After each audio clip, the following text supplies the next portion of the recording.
a blaze. Cameras rolling hard in a wild twisted maze. Let us steal and fire, the open roads are thrown. By the life televised, we're breaking every bone. Adrenaline surges, brace on the fall. Hitting it with HardWire. Hear the engine scream. Living fast and reckless, this is our metal dream. Riding hard, never slowing. In the spotlight we shine. A biker's brutal journey. This life is ours divine. With HardWire, the crowd screams our name. Chasing down the shadows, we're addicted to the fame. Chains rattling loud, the brotherhood's alive. Every episode turns up, we're here to survive. From dusk till dawn, we're the kingdom is brew. Hitting it with HardWire. Hear the engine scream. Living fast and reckless, this is our metal dream. Riding hard, never slowing. In the spotlight we shine. A biker's brutal journey. This life is ours divine. On the edge of chaos, we embrace the feel. Hitting it with HardWire. We'll always be here.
Now you can hear me. I didn't realize it was muted. I thought the microphone settings or something was wrong. Welcome to Hittin It with HardWire again. I hope you liked the new intro. What'd you think? I got a new microphone here, so hey, you can see my face now. You don't have to have the microphone stuffed right in my face. What do you think? We got new microphone. The sound all right? Yeah. I kind of a last second made a change to the intro. Nobody probably noticed that I already showed it to you anyway, but there was something I wanted to happen in the intro that did not happen, and it was bugging me really bad. So I had to go and fix it, and I did it right at the last minute, just a couple of minutes ago. I said, you know what? I think I can do this real quick. So I went ahead and changed it real quick and had to upload it real quick. That's why I got a little bit late start. And the Steelers are getting hammered on. Last I looked, they was losing 14-0. Absolute 17-0 now. They look like garbage today. I don't even know what the hell happened to the team that was in the first 3 games. Now, Mike, what you didn't notice is there's 2 sequences there that were AI. One of them was when that skull pops out of the picture or whatever and kind of looks like he's looking out. It was in there twice, but one was supposed to come in from this side and the other was supposed to come in from this side, and I had to go in and flip it because it did the same thing both times. The last time it came in and then came in, and same thing with the picture of me, the AI picture of me. It had me coming in and reversed me back on the same side, but I wanted it to come, one of them to come in from this side, one of them to come in from this side. So I had to go in and take the video and flip it. So, oh boy, it's good to see everybody. Hope everybody's seen. I had a little bit of a shout out there to friends, in there. Uh, if anybody noticed, I got Code and Straight Jackets Cash App up there to help out uh, the friends of the channel. Code and then if you want to make any donations to my show, I would like you to send it to Mike's Cash App. And I would very much appreciate if anybody wants to donate to the show. As far as I'm concerned, this show is all due to Mike. And the only monetization I will want is someday, if I get enough followers, y'all can help me get enough subscriptions that I can get my channel monetized. And then that will help me out. And but for now, I would really appreciate if you want to make donations to the show, send it to what is it, $? It was on the beginning of the show. I can't remember what it is. My memory sucks. I think it was wasn't it $ ball valve, Mike?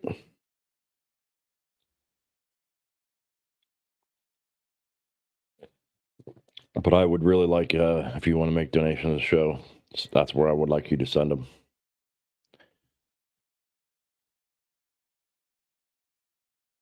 And hey, Gary, good to see you. Lee, all of my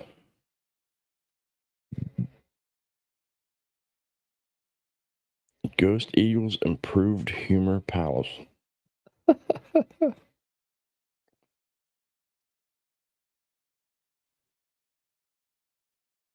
don't know. Is that you, GG, or somebody you know, or somebody sort of ripping you off?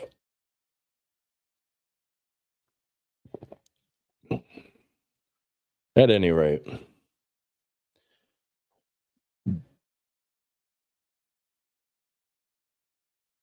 I appreciate that. Thank you, Lee. I just want to mention real quick that I was watching something this morning. It was a left-wing accounting of it's like a mockumentary kind of I can't remember the name of it. Just come out. It was like a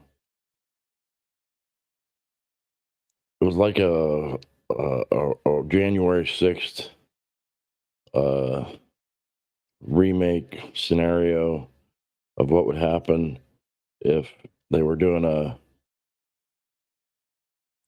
play thing on war games. I think it was something called War Game. And the point is not whether the show was very good. I only watched probably the first half an hour of it, and it was driving me nuts. I couldn't stand it. And I had a little bit of an epiphany when I was watching it. And I want to say it bothers me the way the left looks at us a lot. But at the same time, we are guilty of the same exact thing. We do the same exact thing, except for kind of in reverse. And one of the biggest problems in this country is we draw lines, and we've started drawing lines in the sand where the right draws a line in the sand and says our answer for democracy is right, and then left draws a line in the sand and says our idea of democracy is right, and we both start saying you're going to destroy democracy to each other. And I think we're both wrong. Okay. And I don't care who likes what I have to say or not. Okay. I think we're both wrong. I think what's going to destroy democracy in America are these lines in the sand. We have got to stop drawing these lines in the sand and saying, you're wrong, you're wrong, you're wrong, you're wrong. The truth is, what's going to destroy democracy in America is both sides. We're both destroying democracy because we can't erase these lines in the sand and get together and talk about this shit. The country has changed. Okay, things are different. And we have got to come together and decide the path forward for this country and do it together and compromise. Nobody wants to compromise. And everybody just wants to get divided, so far divided that everybody's on this side and this side shouting at each other, yelling at each other, saying, you're wrong, you're wrong, you're wrong. My way's the only way. My way's the only way. You're going to destroy the country. You're going to destroy the country. And fact is, we're both going to destroy the country because we won't come together and discuss the right way forward for the country. Because the only way it happens is if we do it together. The only absolute has to be that you can live your life the way you want, and I can live my life the way I want. Free of you preaching your shit to me and free of me preaching my shit to you. We can live our own lives. Stop trying to pass laws saying that it has to be this way or has to be this way. It has to be that you can do what you want and I can do what I want. And the rest of it, we'll get together and we'll work it out. Okay. That was HardWire's preaching for the day. That was really bothering me this morning when I watched that. It bothers me how they look at us, but in all reality, we look at them the same way. We're all just human beings, and they see it as they need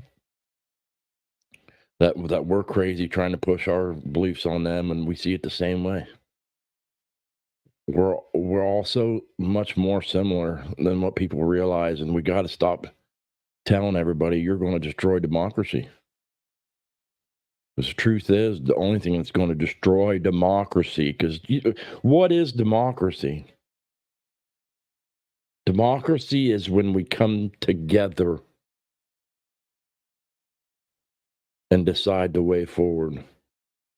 What destroys democracy is when either side says my way is the only way and ignores the other half of the country. That's how you destroy democracy.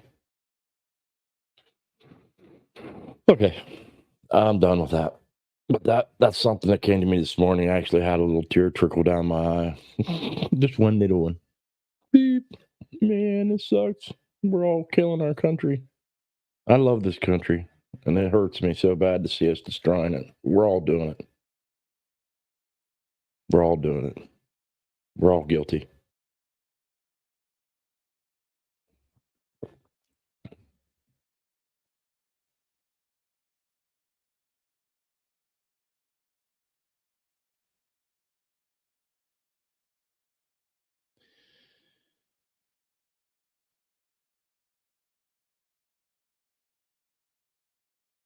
Yeah. Well, here's the thing: if we got together and decided to actually work things out, well, first of all, my question for them would be, why are you doing this? Give me a good, honest answer. Why are you doing this? What's your purpose? There's no good reason to do it that way. The country survived forever on legal immigration, which is a good thing. I've met so many wonderful people from other countries. There's nothing wrong with that. Our country was founded on that. But why are you bringing in so many, like, just absolutely flooding the country? You know what? I thought a lot about it. And I really believe, not to be some conspiracy theorist, okay, I don't want to say I believe it's 100% true, but I think, do you remember years ago whenever they told immigrants, if you went and fought for our country, you automatically become an American citizen? Excuse me. That you automatically become an American citizen. And I think they already know the writing is on the walls for World War III, and they're bringing all these people over here because they know we don't really have the numbers we need to fight another world war, and they're going to stick them all in the military, ship them all out to war, and say, if you fucking live, then you're a citizen. That's what I mean, I'm really starting to think that's what the writing on the wall is. And I think that's why they're just letting them all come in, because we're going to need people to fight this war. That's my thought. It makes sense to me.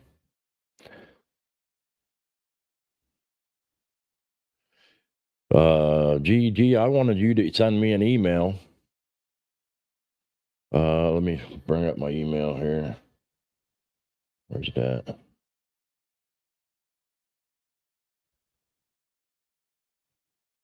Send me an email.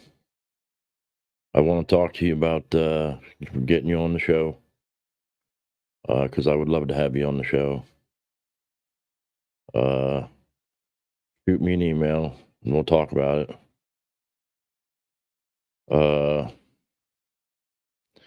I don't think Straight's in the room.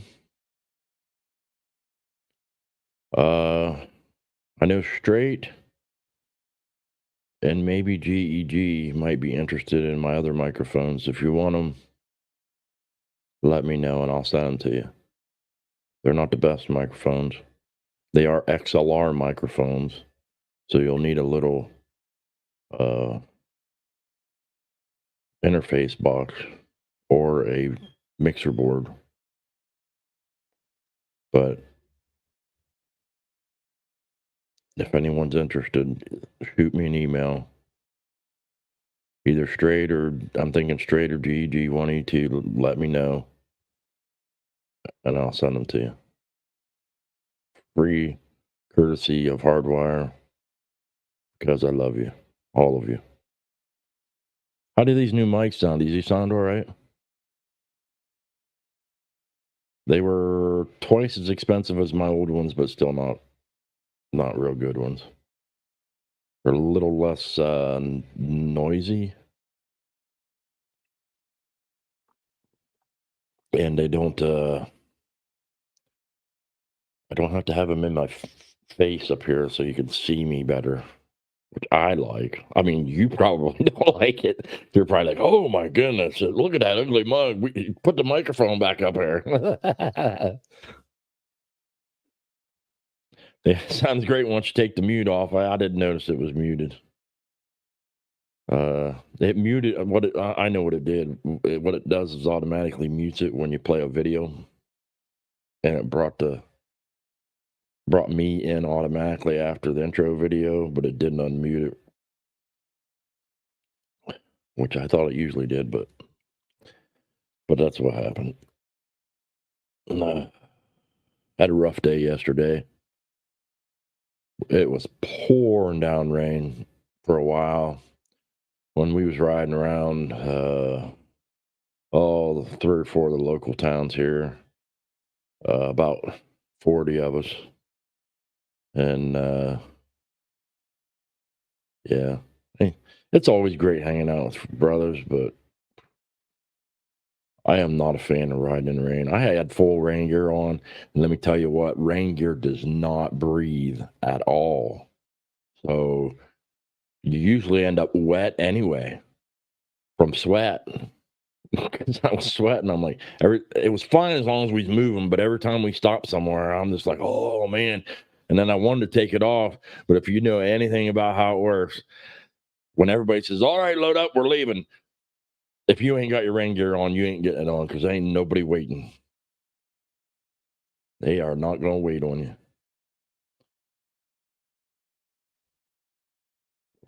Because when it's time to go, it's time to go.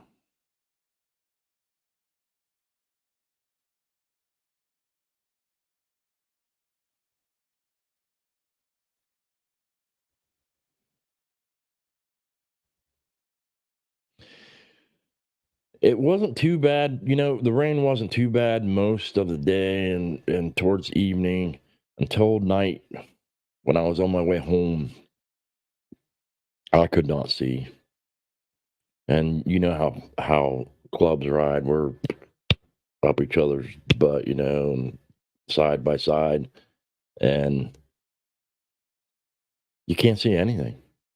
My glasses were smudged and foggy and just rain all over them, and the only thing I could see is that tail light in front of me, and yeah, that's it's a bit nerve wracking, but yeah, I'm here.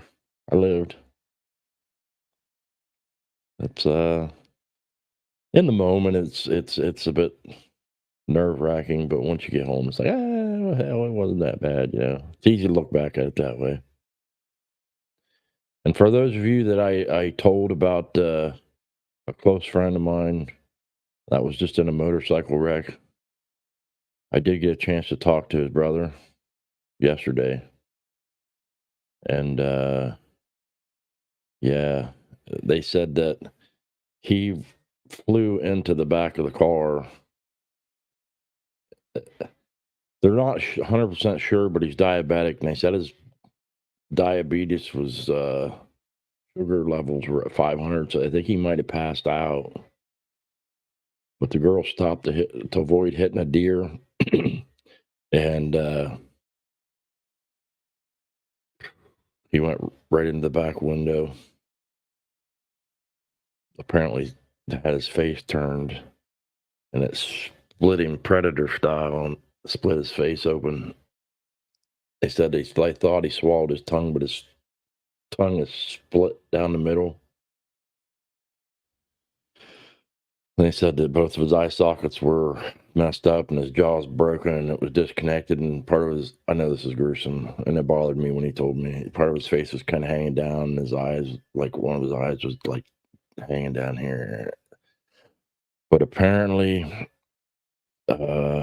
he was in an induced coma, and he came out of the coma long enough to tell doctors, don't put me back in that coma again. I don't want to be in it. And he his brother told me when he called, he asked him, he said, hey man, how you doing? And he says, I'm glad you're still here. And his response was, his other arm's broken, and he went like this. So at least he's in good spirits. I mean, as good spirits as you can possibly be, considering. Supposedly they did a little bit of fixing on him. And they're expecting to do some reconstructive surgery here pretty soon. So that's all. Keep saying a prayer for him. I'm thankful he's going to live, but I hopefully want to get enough prayers that we can at least he'll have some good quality of life left. He was only 32, I think. Just horribly sad. And he was a really good dude. Or is a really good dude. And if anybody would send out a prayer for him, I'd really appreciate it.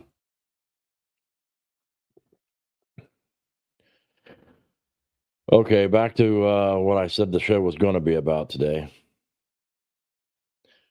What I really wanted to do was I wanted to when I watch, I don't know how many of you guys watched the Hollywood and Chuck debate that Mike moderated. All you guys get the chance to watch that?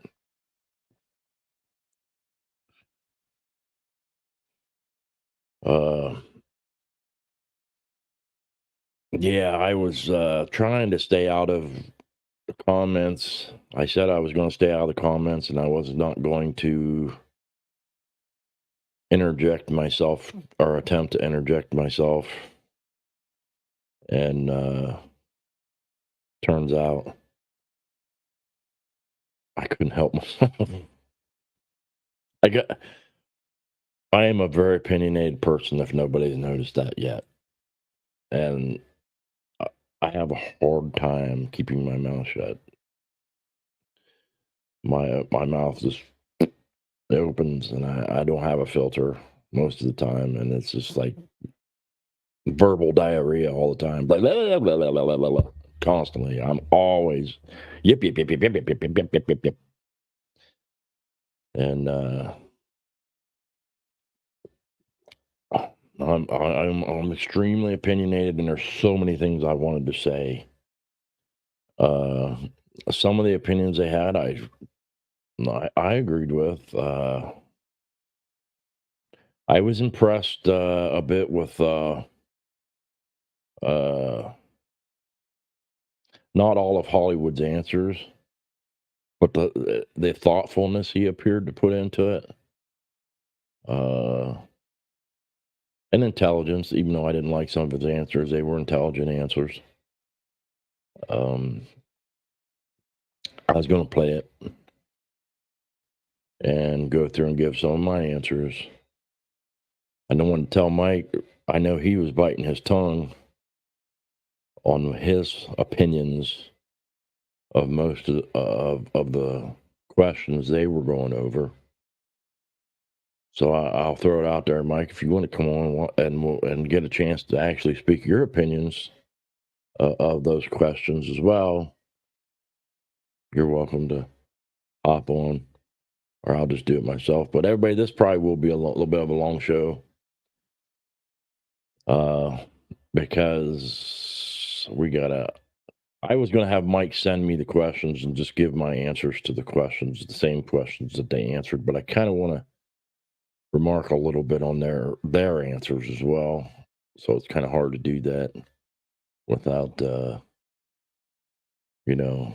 actually watching it. So let me ask you guys. This is our channel. Would you rather just see me sit here and talk to you guys and BS, or do you want me to? Because I'm trying to add a little more content here and there. But if you like the show and you like us bullshitting and me talking to you, and if you like that better, we'll do that. If not, I already got it queued up or whatever, and we'll go ahead and go into that show, and we'll go through some a little bit more entertainment stuff. The show's really your guys' show. I'm just here. I'm the pretty face of the show that gets to get up here and do the talking, but it's really you guys' show, man. I love you guys, and I'm just here to fill a day when Mike's not on, because Mike is the man. One of these days, I think whenever I get some more subscribers and things get a little bit further on down the line, maybe every day after work, I'll come home and shoot a show every day in the evening. I picked a really bad time. I realize it now because the football games are all on 2:00. But hey, look, I'm missing my football game to be here to hang out with you guys, which I don't usually like to do. As a matter of fact, I got a TV right over here. I probably ought to turn it on, but then I'd be too distracted. Excuse me, and then I wouldn't be paying attention to you guys, and I don't want to do that. That sucks.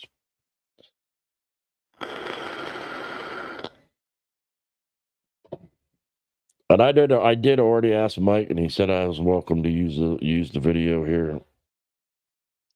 See if I can bring it up. I can remember how to do it.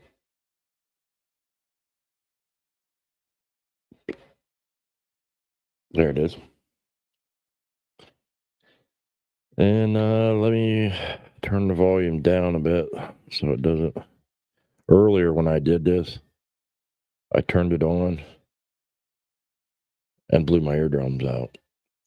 And I don't want to do that to you guys. So you got to pay attention. You should whenever you're done with something, you should always try to remember to turn your volumes down.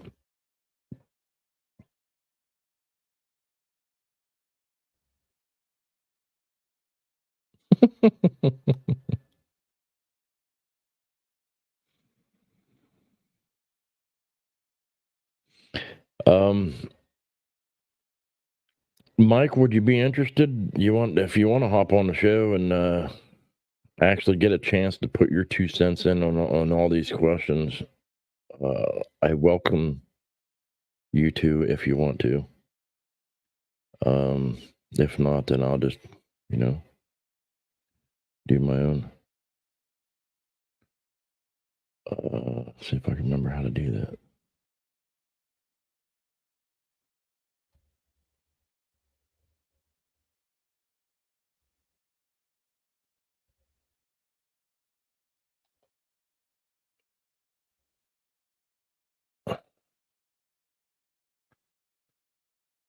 There you go.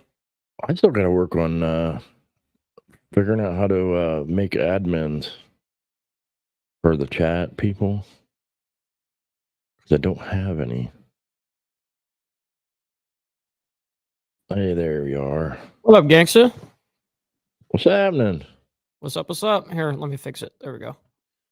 What's going down with your bad self? You did it. You fixed it. Where is it? There it is. Do it that way. You can do it that way. Whatever you want to do. Can I make it smaller and us bigger? I think the only thing that you can do is highlight yourself like that. Yeah, unfortunately. Let me see one other thing. Just checking. No, Oh, that's kind of neat. Isn't that weird? That's weird, but kind of neat. Yep. But so when it came to this, man, just real quick, is the way that I looked at it was just that they were both underprepared to have such a debate of that level. Not to put either of them down. I think that they did a good job for not knowing the question at all. They didn't know any of the questions. I kept that from them, and that we were very transparent with that. And I think that they did a good job being on the spot like that, because being on the spot's not so easy. You know what I mean? But because I would assume that afterwards you kind of think about the questions and be like, well, actually I could have worded it and said this, and so live in the moment is hard. Yeah. But the truth is I think they both did a good job in the sense that they both, kept calm emotionally. They just went back and forth. It was cool. There was no like super, angry moments or anything like that. There was a little exchange back and forth a couple of times, but that was it. I think it was a very nice scheduled, like, when it's that type of debate where it's very formal, and that's what Hollywood wanted. So I said, okay, well, I'll make that happen. Well, you tend to get more honest, Yes. heartfelt, answers when you just you're surprised by what the question is, and you just kind of got to spit it out. And you could really tell when somebody's trying to be too PC, because then they start stuttering real bad and taking pauses, or they don't have a super conviction stance on something. They may be teeter-tottering, because not everyone has a full-on, like yes or no. Like a lot of people really kind of ride the middle. Honestly, I was always more middle of the road on a lot of things. I don't think there's enough discussion between opposing sides. The problem is opposing sides. That like, I want to give my view, and they want to give their view. But what we need to do is discuss where we can come together and get a compromise. You know what I mean? Mm-hmm. And that there's not enough of that. Everybody's either I'm right or you're right, or you know what I mean? I'm right, you're right. It's a different type of mentality now. Nobody that wants to compromise. And see, I think that's where they forget. That's what democracy is. Democracy is literally compromise. Yeah, That's it is. where It is. We're one big nation, And we have to come together to decide the path forward for the country. We can't say, well, it has to be my way or it has to be my way. It needs to be our way. Yeah, no, I agree. I mean, the thing is we all know what the division tactics are, right? We've got, not only, politics left and right, but we've got men and women. We've got all sorts of gay versus straight. I mean, you name it, there's going to be as many division tactics as possible. Because if we do band together, that's obviously what the government's not best interest is. So, are we with a radical setting such as social media, do you really think people are going to take the high road and be like, no, we should do this for the better? No, they're thinking more of a radical mindset.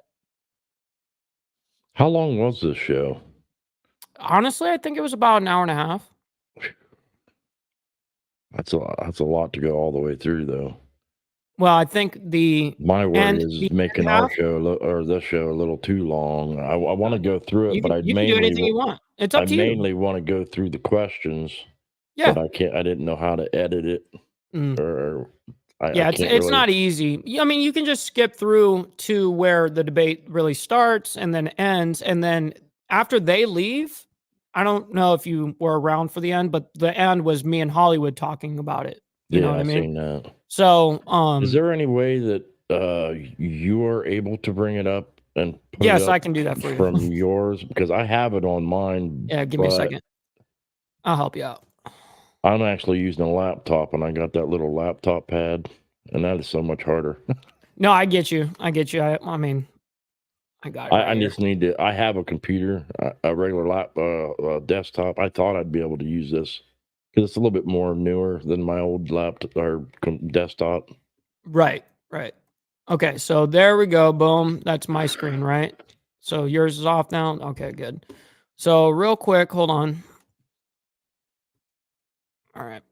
We should be good. All right. So you just tell me when you basically want me to pause. That's the only kind of downside of me controlling it from my side. Yeah, we'll just, anytime they ask a question, stop it or let them answer, and we'll give a quick our answer, and then if we have anything to say about what they said. Okay, they don't barely have it. It's a new technology for them. Anyways, that's just a little intro tonight, and I am the moderator. Were you gonna say something? Nope. Okay, I think I asked him the very first question right there, and then we were dealing with a lag issue on his end. To expand health. Okay, yeah. Who ultimately wins at the end of the day. Anyways, so we're gonna go ahead and start it off with policies. Okay, we're gonna go with healthcare. Healthcare first. Let's go ahead and do Chuck. How would you expand healthcare across or healthcare access under Harris? So you got to also remember that I am doing questions directly towards him or to him about left positions, and then I'm asking Hollywood on the left over there. Actually, he's the right position, right? So that just so anyone that didn't watch, his answers weren't all that right. Well, right wing. Right. No, it definitely wasn't. But he was supposed to take the side of the Trump voter versus the Harris voter, right? That was essentially the aim of it, anyways. But yeah. And see how the pause was there? That's what I would do. But I'm assuming you're wanting to know how I felt or how I feel about her policies. Sure. In my opinion, go ahead. I like that, by the way. Go Spiegel. Okay. So here's the thing, right? We all are going to need healthcare, period. End of discussion. I also want to start out by saying that I know James likes to refer to me as his liberal friend. I'm not liberal by any means. Oh, yeah, you are. Voted That's left, okay. right, center, independent, just to kind of get that out of the way. A Medicare for all system, I think would be ideal, mainly because it's going to save the country more. But is that realistic? What's ideal and realistic? you know, you got to kind of. There are quite a few countries who have managed to pull it off in some fashion. Oh yeah, oh I yeah. am kind of on the side of I think Obamacare, for instance, I did not really was not a huge fan of Obama, but I think Obamacare started out as a good thing and got really messed up. And that's I easy to happen. But I think what you have to have is you have to sit all the geniuses like Elon Musk and all them guys down in the room and figure out a good way to make it happen. I think we got all the wrong people trying to do it. We need really smart people figuring out a way to make a universal health care that will work. Right. Now, I mean, would you be willing to have basically everybody, let's just say, kind of like what, like Switzerland or whatever is like one of the highest tax rates or whatever? Everyone's paying like 50% taxes, like I that's think essentially what you would have to do to support it, I right? don't know about quite that high, but yes, you would have to raise some taxes. But I think if everybody knew that they were covered, they'd be willing to pay that a little extra. And I know I would. It would ultimately amount to less. Like right now, they're taking, God, it is a scam. They're taking like $600 a month out of my paycheck Mm-hmm. for what amounts to really bad coverage because Yes. there's still a $5,000 like $5,000 out of pocket. And I'm like, what am I paying $600 a month for if I have that high out of pocket? Right. It's Yeah, that part's insane. unfair too. I get that. What I'm getting at is when you involve the government, let's say socialized medicine, right? Like socialized medicine, it sounds great on paper, but then when you have social programs like this, it comes with a lot of problems, and usually it's a lot of lackluster. You're going to end up having another VA essentially for everybody, and that's what's sad about that because we could do so good with it. That's the point is what's ideal and real is two different things, right? So idealistically, yeah, that's genius, man. Absolutely. It would work, but nobody plays fair. That's the problem. No one plays fair. Nobody on either side. It's dirty all the way around. Well, when you as soon as you immediately start talking about any kind of universal health care, all the big corporations start throwing money Yes. at trying to find ways to keep their money in it. You know what I mean? There's too many ways of things being corrupt. Mm-hmm. Mm-hmm. It's true. It's true. But When money we touches got so many hands, it yeah, can we mess it got up. all the wrong people trying to figure out how to do it. We need the real geniuses of the country, like a panel of all uh, the PhD level people that specialize in these kind of things to get together. I'm sure they could find a way. The smartest people in the country could get together and find a way to make it so we can get some kind of way that we can all be covered under insurance, because with how much I pay and I know most people pay, if that money went to taxes, that would easily cover everybody, I think. But then again, you end up with the same thing where I've heard the argument that the quality Mhm. of care goes down. That's what I was getting at. Yeah. That's a problem. There's got to be some kind of a way to solve this. Well, not only just having the medical coverage, but you got to think the doctors got salaries, the medical assistants got salaries. Like, who's going to pay that? You know what I mean? It's going to be us as the taxpayer. Hence why almost every single socialized medicine country out there has extremely high taxes. Well, maybe there's some kind of deal. I don't claim to be a genius by any sense of the imagination, but like a family doctor, we can make it universal to where basic medical is covered for everybody. Your quality of life stuff. If you get the sniffles and sneezes and just cold stuff, if you get a cold, Yeah, antibiotics type stuff. sustaining stuff, blood pressure stuff, medicines, and you know, just your basic healthcare. Anything Sure. that's above that, there you have to have like a supplemental. Yeah, I mean, you know, my ordeal, my whole, like when I got into the accident and all that stuff, lost my leg, all that stuff. That was $1.5 million to save my life. $1.5 million. You know what I mean? That big accident I was in, I lucked out, man, because it was workers' comp type of thing. Yeah. And like I say, it was know, not man. uncommon for everybody to sit around and smoke joints on the rigs, you know. And that same night, they was all sitting on the deck of the rig smoking a joint. And they all said, "Hey, man." Well, like I said, my nickname used to be Wolf. He's like, "Hey, man. Hey, Wolf, come over here and smoke a joint with us." And usually I would. And that night, I just said, you know, I just feel like you never know what's going to happen, so I better not. And had I made that decision to go over there and smoke, that's the first thing they do when you get into an accident is drug test you. Absolutely. And I would have been on the hook for all that money had I had made. You'd be liable. Yeah, I would have had to pay for all that had I had done that night. So you know, it's that one good choice, you know. That really saved my ass and all that. Even Kingston, go ahead. Sorry. I was just gonna say, even though you know, we all make good and bad decisions, and I didn't ultimately end up, you know, the state of Ohio sucks.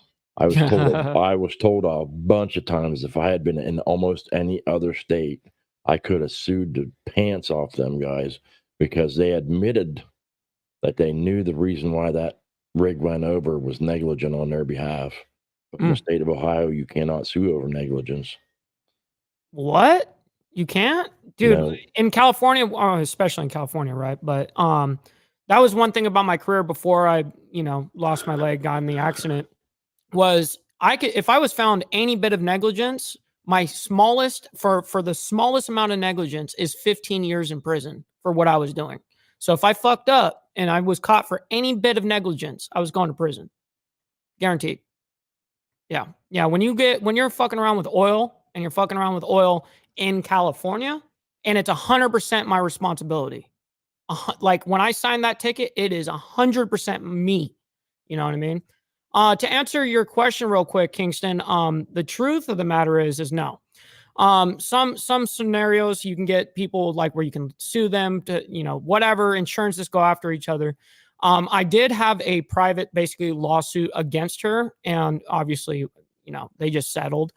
It wasn't worth a shit. You know, that money was gone immediately. That shit was nothing even worth talking about. It was actually embarrassing. The second thing is I actually had to pay out of pocket for my medical, but it came from the settlement that I originally got. You know what I mean? So yeah, you basically get nothing at the end of the day. It's really fucked up. It's really fucked up. No, I spent 10 years of my life going to therapists, and at one point in time, I had a pill case with like 20 pills because they would give you something to help with the pain, something to help with the nerve damage. And then if it caused stomach issues, they'd give you something to help with that, and then they would give you something to help. You know what I mean? They would give you it was like a things chain to help effect. with symptoms of the symptoms. Right. If you're going to take this, now you're going to need 15 more things. I had 20 pills at one time I was taking a day, and I really think it was making me far sicker. It will. But anyway, 10 years of my life going to therapists on pills and everything else, and I ended up getting from workers' comp a settlement of $80,000, which that's good for 10 years of your life. But exactly. Been far more. You know, yeah, exactly. You know, I mean, that's the sad thing is some people, like for instance, if I would have gotten hit by a UPS truck, or if I would have been hit by, like, for instance, a mailman's truck, you know, government, oh my God, I would have had like $15 million on that case.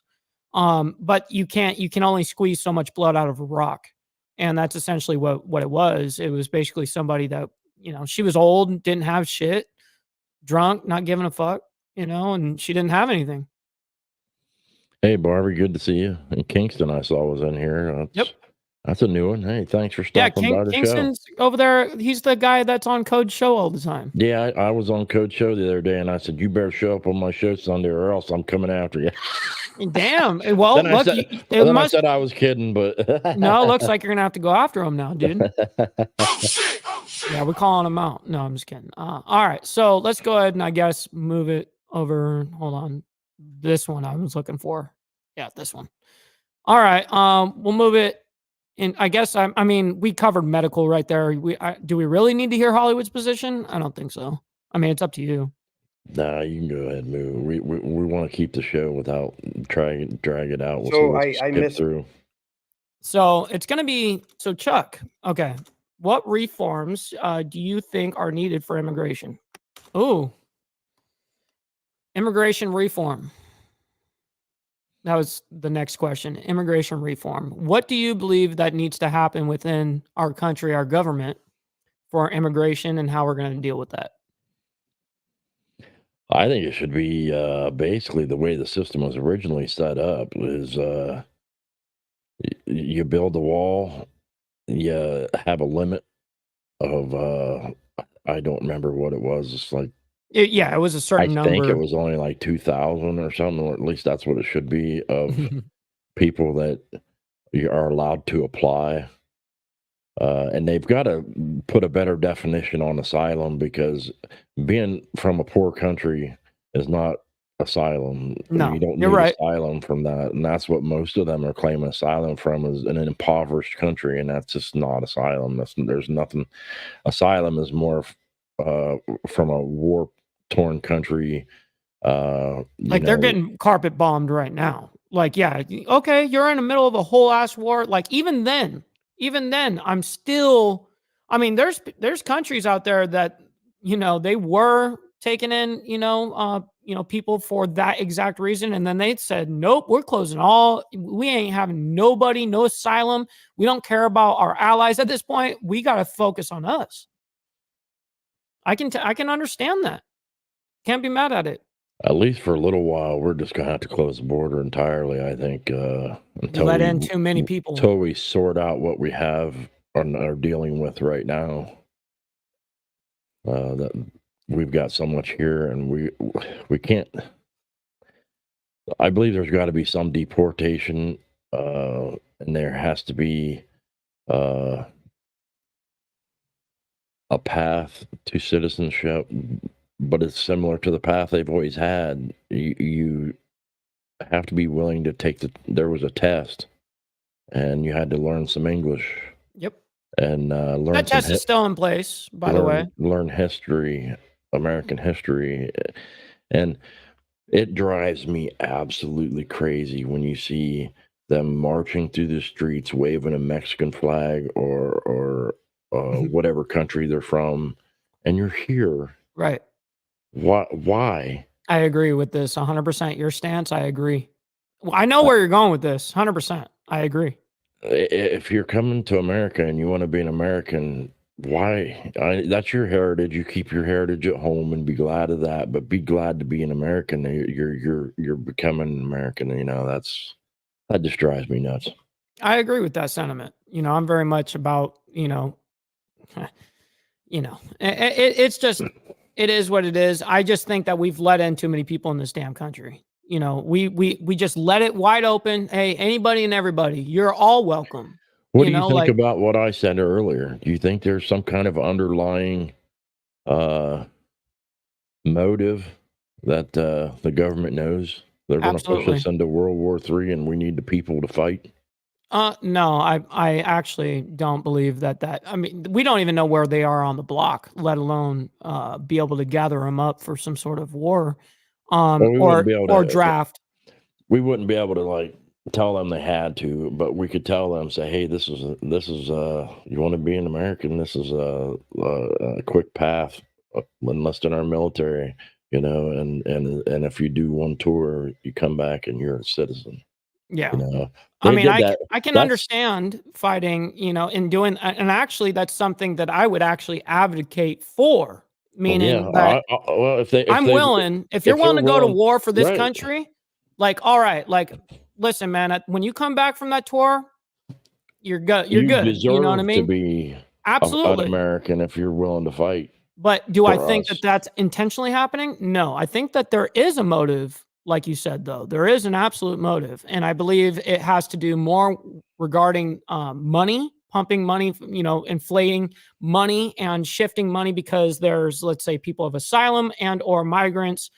And you can pump certain businesses up that way. You can do a whole bunch of weird shit and you're gaining votes. Now, here's the thing that people go, well, an undocumented person can't vote. Well, here's the way it works is the more people that you bring in, they actually use a radar, basically, kind of like how many people take up that state, And so when they do that, they're essentially seeing if there's more people that come up from migrants, well, there's more citizens or there's more people in that state. And because of that very reason will actually have other chairmen be brought in from legal or from having migrants come into the country. It actually brings up the population and then by actual square mile. And then once that happens, they can actually bring in another seat to the Senate or whatever the case is. It's crazy. Totally inflated. But that's my position. I have an unpopular position as far as I kind of go along with what Matt Walsh and Michael Knowles says about the whole. Well, I think there was a question in there about that too, with Israel and all that. But it's unfortunate what happened to Native Americans. It really is, and I think it's hard to say that people that always are saying, that this isn't our land and this and that, and Israel wasn't their land, but the whole world is based on nations conquering other nations, and that's what made the countries their country. And Winners write the history. Right, it's unfortunate.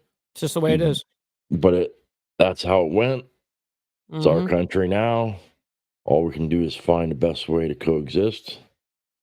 And I hate all this guilt things that they're trying to make everybody feel bad for all the things that have happened in the past. That is absolutely crazy. And I hate it. We shouldn't feel bad. We should feel good. Stop all this. I mean, you should never forget the history that brought us to where we are so we don't repeat it. Absolutely. Absolutely. But at the same time, we should not feel bad and guilt for it, but learn from it. Right. It's like, well, did I personally do that? No. Okay. Right. Well, None of us did any of that. right. And that's the whole thing.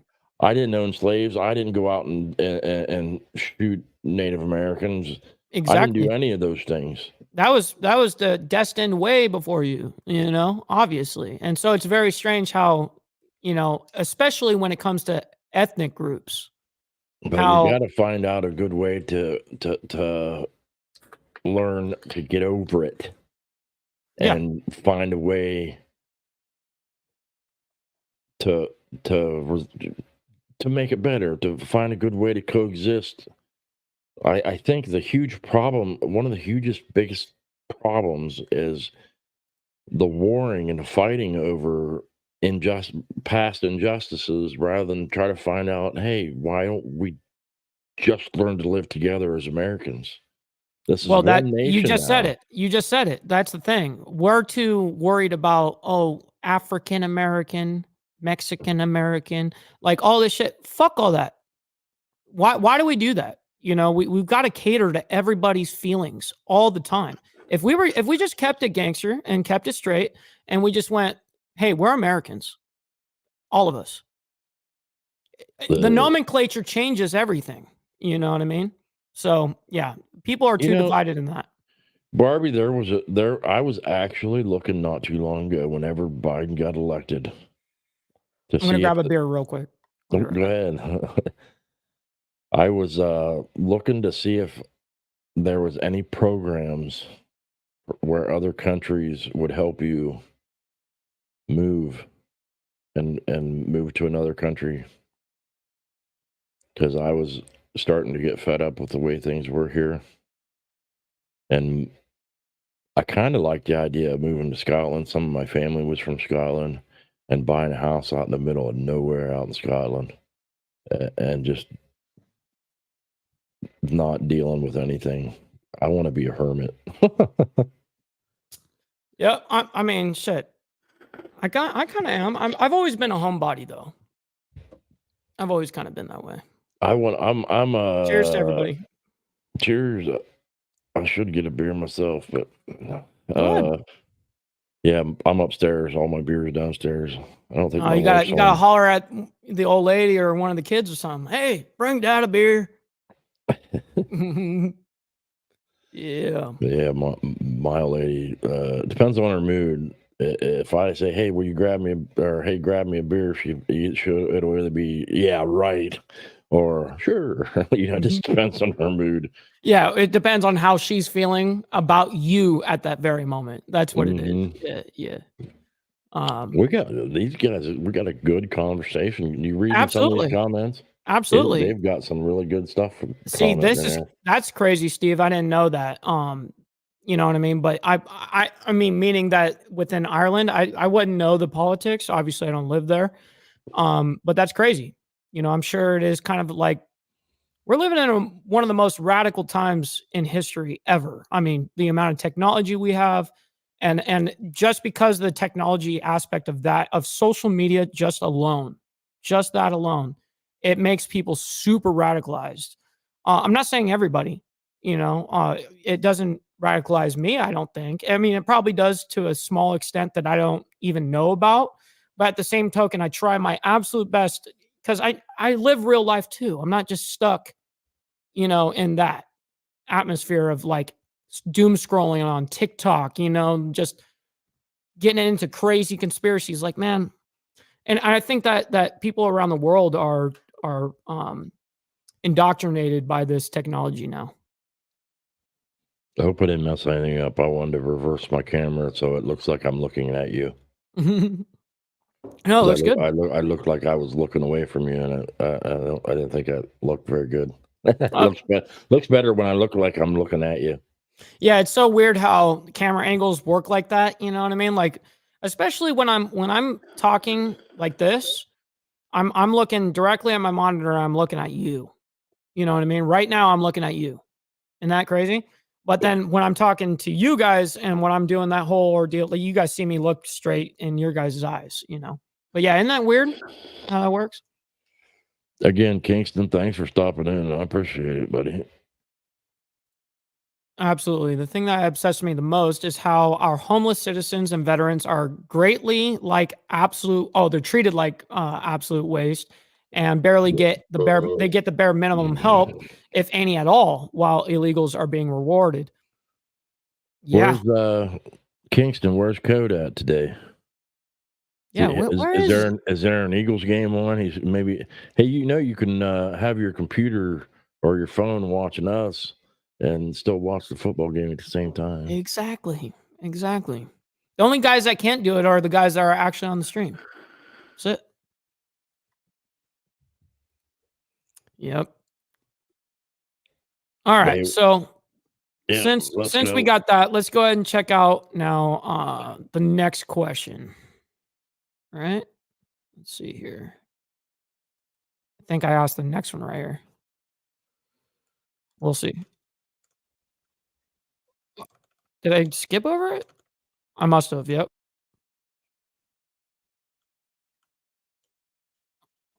I was trying. Oh, they were having a little back and forth. That's what it was. All right. My bad. All right. Oh, he knew what I was going to ask right there. Here it is.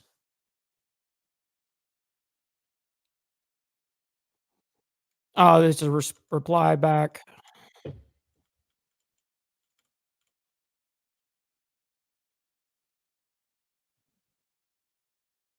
All right, and broadly on this one, what actions would you?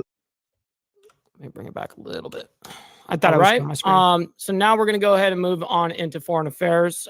Chuck, I'm going to ask you pretty openly and broadly on this one. What actions would you? Let's give Chuck a rebuttal to mine because he's passionate about it, I think. Okay. Oh, sure. Yeah, that's right. That they had this little fucking go back and forth. These guys, dude.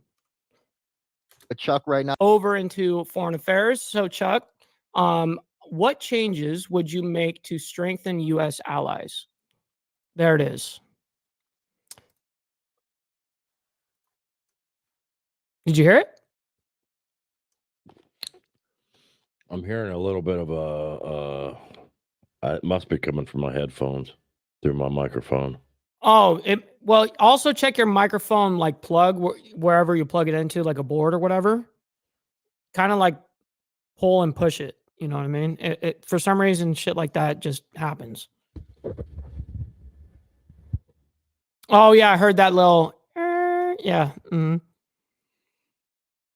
There, it seems better. These might be some cheap XLR cables. I might need to get better ones. Yeah, it's XLR is brutal. It can be. It makes a big difference with good cables. Oh yeah, it does. Absolutely. It absolutely does. I apologize. What was the question again? All right. So within foreign affairs, okay. All righty. Now we're going to move it on over into foreign affairs. So Chuck, what changes would you make to strengthen U.S. allies? That's a good question.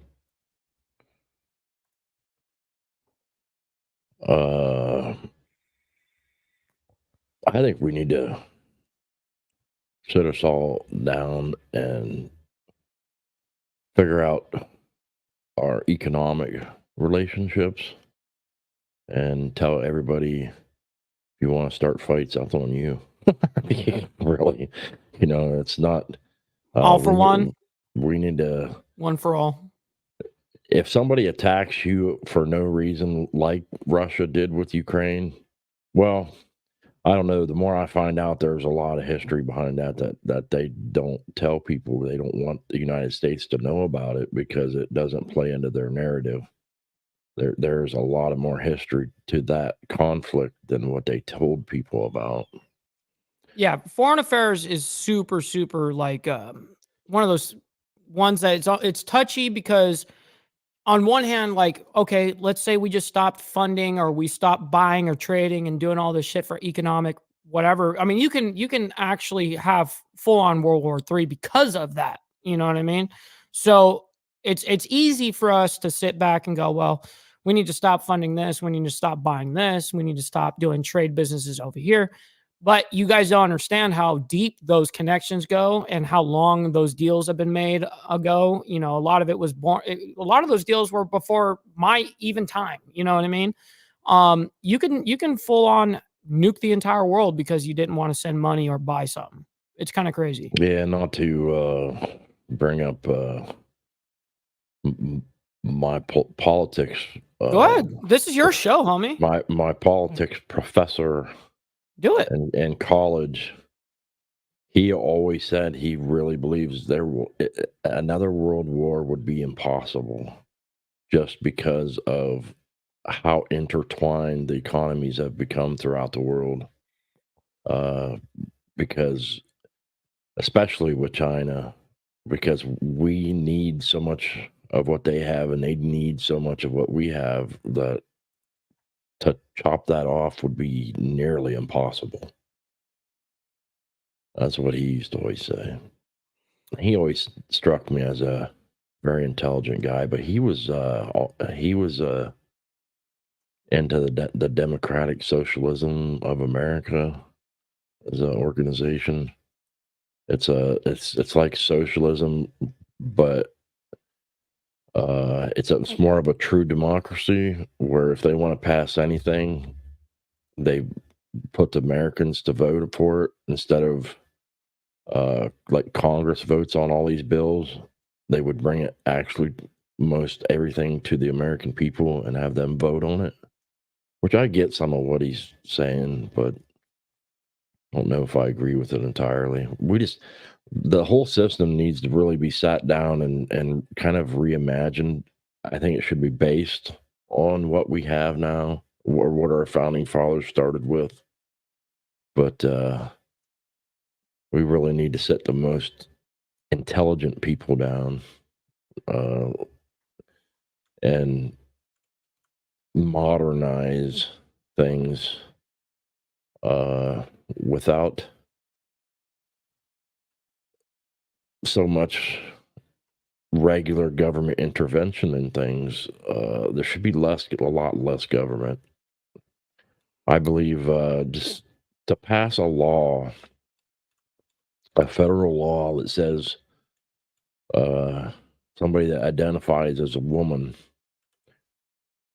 could use a woman's restroom as a law that just should not exist. The government's got no business in that. If you're a man and you want to use a woman's restroom, you are taking a huge risk. If a dad finds out and wants to go in there and grab you and snatch you and throw you the hell out of that room, that's a risk. I think he take. should be allowed to do that. You know, if Right. you're willing to go against there are it, laws that says he can't beat the crap out of you. But he can go in there and say, "Hey, buddy, you get the hell out of here." absolutely. You know, and if businesses should be able to pass, policies that say that all people go to their assigned places. And they really should have one unisex bathroom and say that if you don't feel, if you are one of those people, use the damn unisex bathroom. You know what I mean? But me as a business owner, now I have to make a unisex portion to my bathrooms already, and how much money am I going to have to put into that? Like, why do I have to conform to a less than 1% of society? What I'm saying is that's up to the business owners. Right. What It shouldn't be like wanna mandated. what they want to do. There should be absolutely no federal law that states any of these things. The whole idea our founding fathers wanted was less government and more leaving things to the American people. As long as you're not going out and you're not kidnapping or beating each other up and killing each other, then the government stays the hell out of it. There was always supposed to be less government control over everything, and that's what they wanted, and we've really lost sight of that. Now, the one of the things the left wants to do is pass laws for everything, and if you pass laws for everything, then all of a sudden you're not a free country anymore. Well, when you bring in laws, you're bringing in the government. Every time. I mean, every single law, you're bringing the government involved in that. So people like, oh yeah, small government, but like add all these laws. It's an oxymoron, right? Yeah. There should be basic laws, basically like the Bill of Rights. Your basic laws, and but they can't keep trying to pass laws to go to for everything. Mm-hmm. When you start passing laws for everything, you become a communist country. Well, people think that they're doing, activist type shit, like that they're doing some righteous shit by doing it. You know what I mean? But that there is always a flip side to it. You're now involved in the government. Well, it used to be everybody had freedom to do what they want as long as you aren't infringing on the freedoms of others. And it's gotten to the point where the left has kind of ignored that. They say that we're pushing our stuff on them while they are doing that same thing to us. They are pushing all that on us. They think they should have the right, and they should. There's a huge problem with the word rights. I've seen Andrews or Temple and Andrew's exchange. Actually, Yeah. we can discuss that if you ever want. You know, we can, I think people got the word rights. They're really conflating that. You're right. In reality, you're not really. There's no real rights, No, and it's up to, like he was saying, the person that can enforce that. it's force. Yes. A- Every and time that's- it's going to come down to force. My right to do this. Why do you have that right? Because I can back it up with force. right. That's Mhm. 100%. And Yep. I think I don't know what Tim Pool was trying to say. I don't know where he got that from. That is And Tim Pool, almost insane. sometimes his takes, sometimes I don't see eye to eye with. I just don't. Sometimes I think someone like Andrew Wilson, like being like, I look at that dude as like 200 IQ, you know, and then you have someone that has really thought this out, someone like Andrew Wilson, and then you ask that, you know, to Tim Pool, and then Andrew being calm, trying to explain it to him, but not understanding that Andrew's actually just trying to get his position. And so when you ask those questions, it can feel like you're getting probed. And so he got on the defense, like you're just trying to be a contrarian, you know. And he's like, no, I'm trying to figure out your position. But that was a good video. Right. I enjoyed it. I don't always agree with everything that Andrew says either, but that's one of them things, man. You know, you can't agree with everybody all the time because we No. are our own people. You know, I'm my own person. Mike, you are your own person. We were raised different. You know, we have our own mind. Right. You know, so we all think a little different. We can't agree on everything. Right. But It's impossible for that to happen anyways. right, it's impossible for that to happen, and the key is to be able to, when you disagree on something, either agree to disagree or find common ground. Right. Yeah. But a lot of people aren't willing to do that, to go that, you know, a lot of people base a lot of their arguments off of emotion, sadly. And when you involve emotion in any type, I mean, I don't see there being a benefit to using emotion ever in logical decision making, ever, you know, or having an actual conversation on topics like this. Like if I involve my feelings, I might start screaming, and you know, like, why would I want to do that? You know?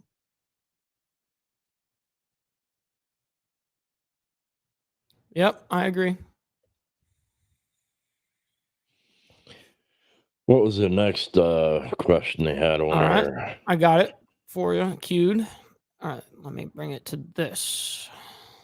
All right, let's see if I am at the next question. How do you feel about Trump's relationships? No, that's regarding foreign affairs still. I thought that was going to be going to Chuck right there. Right.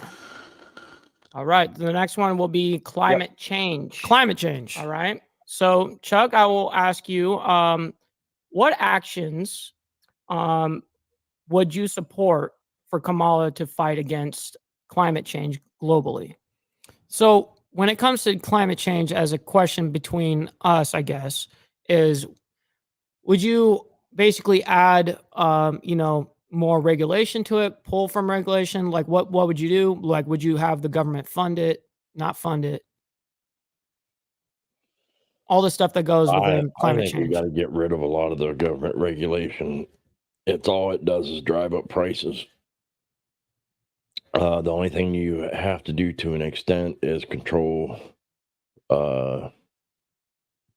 some of the what they call scrubbers that they put on the big smoke, Big smoke towers and shit. Yeah, those are scrubbers.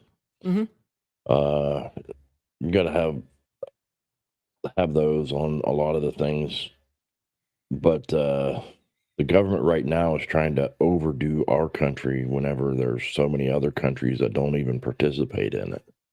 Right. And while we want to keep it to a reasonable level, but we don't want to overregulate things, because that's all that does is that's one of the things that hurts the economy Is bureaucracy just ruins it all? It's true. It really does.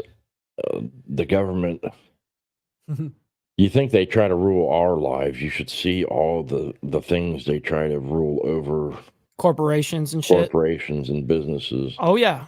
Big time. They should worry a little less about regulation and a little bit more about their corrupt practices. Right. That's a little something more that they should be more worried about. But ultimately they don't, because the politicians end up seeing a lot of that money. So they that's why they don't worry too much about the corruption that happens in businesses, because they get some of that. Absolutely. I mean, when money's involved, I mean, yes, they can squeeze money out of us everyday citizens, but really where they're getting their bulk is from corporations. Absolutely. Yeah. See, with Kamala Harris saying she wants to raise corporate business tax, I think that's a huge mistake, because you think they're going to soak that up? They're not going to soak that up. They're going to pass that straight to us. They're not going to soak that up. You're crazy if you think that's going to happen. They're just going to send that right to us, and they'll raise all our prices, and they're not going to lose the money. It's going to be us that suffers. Yeah, no kidding. Naturally, we are at the bottom of that totem pole. You know, us as a society, yeah, we're the bottom of that, and we're gonna be the ones that really take the hit on that. When But you're talking about the amounts of money that they pay already in taxes, man, you know, they pay a lot. We get rid of some of them loopholes where they're getting out of paying the percentage that they are supposed to pay. sure, That would be more important than raising their taxes, is get rid of some of these loopholes that let them avoid paying almost any of those taxes that they already should be paying. but that's a common misconception too, and that's something that they even said about Trump. You know, like, oh, that this dude doesn't even pay taxes. You know, but the truth is it's millions and millions and millions of dollars per year that are going into taxes. And I can tell you, as a person that was making well over six figures and taxed at 47% because of my I'm single, and back then I didn't have a child. You know, so you're getting taxed at the highest, and I had no write-offs, nothing. So I'm getting 47% tax on all my shit. And even for those 10 years that I was paying into that, you know, from making good money, I wasn't paying anywhere close to not even a month's ordeal of Trump's, you know, taxes. You know what I mean? So is it really making that big of a dent? Sure. You know, I can understand, but realistically, these corporations, billionaires, millionaires, they're still paying a lot of money. You know, we're looking at it from like only a percentage ordeal, but really, you know, having 10% of a humongous pizza is way better than having 100% of a pizza this big, you know? So that's kind of just my ideology on that. And another thing I need to do is this will be unpopular of an opinion, That's okay.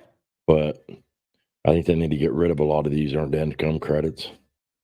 I don't think that under any circumstance I've seen where somebody only paid $500 in taxes and get an $8,000 tax return, and Yes. that's absolutely crazy. While you know, people that are paying thousands and thousands of dollars into taxes are only getting like a $500 tax return. That to me, that's crazy. Yep. And you know what's funny is, even at where I told you, I was still at the end of the year, I would either be even or I owed. And I'm like, how am I owing when I'm not writing off anything? All the money I'm making is just half of it going to you guys. How the fuck? You know what I mean? Meanwhile, someone that, exactly like you said, making, you know, they paid $500 in taxes last year, they get 10 grand back. You know, it's like, why are they getting, you know, the special treatment? I'm the one that's working my ass off. It's frustrating. They try to say that it helps boost the economy, but then all you end up seeing is a welfare mom with a $10,000 fucking car and a $3,000 phone and their kids with shitty clothes. You know, Right. Yeah, it's crazy the way you know it happens. I see it all the time. That's happens every exactly day. what they do. Every day. And then they got nicer things than I can afford. It's like you ever seen that? Frustrating. You ever seen that meme on Facebook where they open up the fridge and it says, if you're poor, this is your fridge, and it's just chock full of food, and if you make Stock. decent money, and then there's hardly anything in your Nothing. fridge. Like there's like Yeah, a one pickle left in the jar, and that's it, and a that's bottle my of fridge. orange juice. You know, yeah, half a thing of orange juice and a half a thing of opened bologna. You know, yeah, yeah. It is Hey, very I frustrating. see Biker News Canada's in here. Hey, how does the tax system work in Canada? I have no idea. I'm kind of curious. They also have very high taxes. But they don't seem to complain about it quite as much. Maybe they think it's worth it. Yeah, but you got to remember the entire country of Canada, the population is so minuscule. Hence why you're just when you have less people in general, you're just going to have less squeaky wheels and to bring up top like for instance, we got 300 and some odd million people, 370 million or whatever it is in the United States. Like in Canada, it's got to be like 20 million across. You know what I mean? Like that's nothing compared to us. So, I don't know. And me and you Usually have had this conversation about the whole climate change thing. I sent you that graph at one time, and I complain to people all the time, and I say, "How do you not understand that the Earth has been warming long before we even had the Industrial Revolution, where we were polluting right. and like most of Ohio was covered with glaciers at one time. Glaciers come all the way down into the United States, and it's been receding since long before we ever started all this pollution. And they want to. What the problem is what they want to do is they want to find an equilibrium where they can conserve. We like it the way it is now. We want it to stay the way it is now, but it's never going to do that. The Yeah, because Earth it's is going always to going do up and what down in whether it's temp or whatever it is, that's why it's no longer global warming, right? Or the global Earth is going to cooling. do what the Earth is going to do. Right. We're peons on this Earth. You need we are subject to whatever it wants to do. Hurricanes, tornadoes, all that stuff is a good example of hey, we're just living here and it's going to do what it's going to do, and we Mhm. just hope we survive it. You Right. know, but the Earth has a weird way of correcting itself. It'll go through warming cycles, cooling cycles, but it tends to find an equilibrium and it tends to correct itself in weird ways. The Earth is kind of an amazing thing in upon itself, but the global warming, the way they're trying to portray it, is all baloney. Mhm. Mhm. So, Biker News Canada says we only got 30 million people and we get taxed hard and get free healthcare. Barbie is also up in Canada, says high taxes, but a friend of mine won't work, gets welfare, GST refunds, close to 2,000 a month of child tax credits. Why would she work? And that's exactly kind of the same problem we have in the United States, where we incentivize people to not work, essentially. And the We only get way you can incentivize is by money, we get unfortunately. career welfare people, and that's a Absolutely. huge problem. It is a huge problem. It's humongous. It's a terrible problem, actually. Um, What's your take on the welfare system and how that works? Oh, Well, yeah, I we didn't we talk about that a little bit last time? We did. Okay, so you know my they position on that. they have got to find a way to push people off of welfare and into work. Uh-huh. How do you Uh, do that though, right? Incentivize in which way? even if it's hey, if you want to get food stamps, then you're going to enroll in school, and if you don't at least get a C passing grade, then you're not going to get welfare. We're cutting you off, Mm. or we're going to help you find a job, and if you don't stay there and do your best, like if you don't, unless you get fired for something beyond, because my old lady just got laid off, but that's something that's not her fault, Right. unless it's something that's not your fault. Yep. It does You happen. know, Absolutely. It's been happening to millions of people across the nation, especially right now. but they got to quit letting people get on it and just stay on it.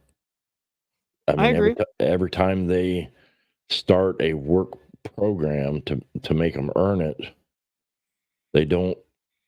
They give people ways to skate around it, and they don't. Every time they start a program where they start forcing people off of welfare, then another administration comes in and starts removing all those. And there has to be a way to say, hey, you're either going to you're limited. You're either going to find work, or you're just not going to get help. Whenever, believe it or not, whenever I lost my job, the one time I went down to the welfare office and I said, hey, I really need help. I was a single father at the time. And I said, I'm not going to need help forever. I'm one kind of people, I will find a job. But until then, I could use the help. Well, see, that's what the system is meant for, is for a nation That's full of how people it like was. that. That's what it was supposed to help those kind of people. Mhm. They told me I was shit out of luck. Right. And that's horrible, because the people was originally designed to help Don't get it. got pushed out of it Yep. and then can't get it. You're correct. And the systems got flip flopped and screwed. It's just totally gotten screwed up. They need to find a way. Like, I can't give really good answers because I'm not the kind of person, that has Data all the answers for that. analyzing. Yeah, Yeah. you need the smartest minds in the country working on that, the best ways to do this, and they really need more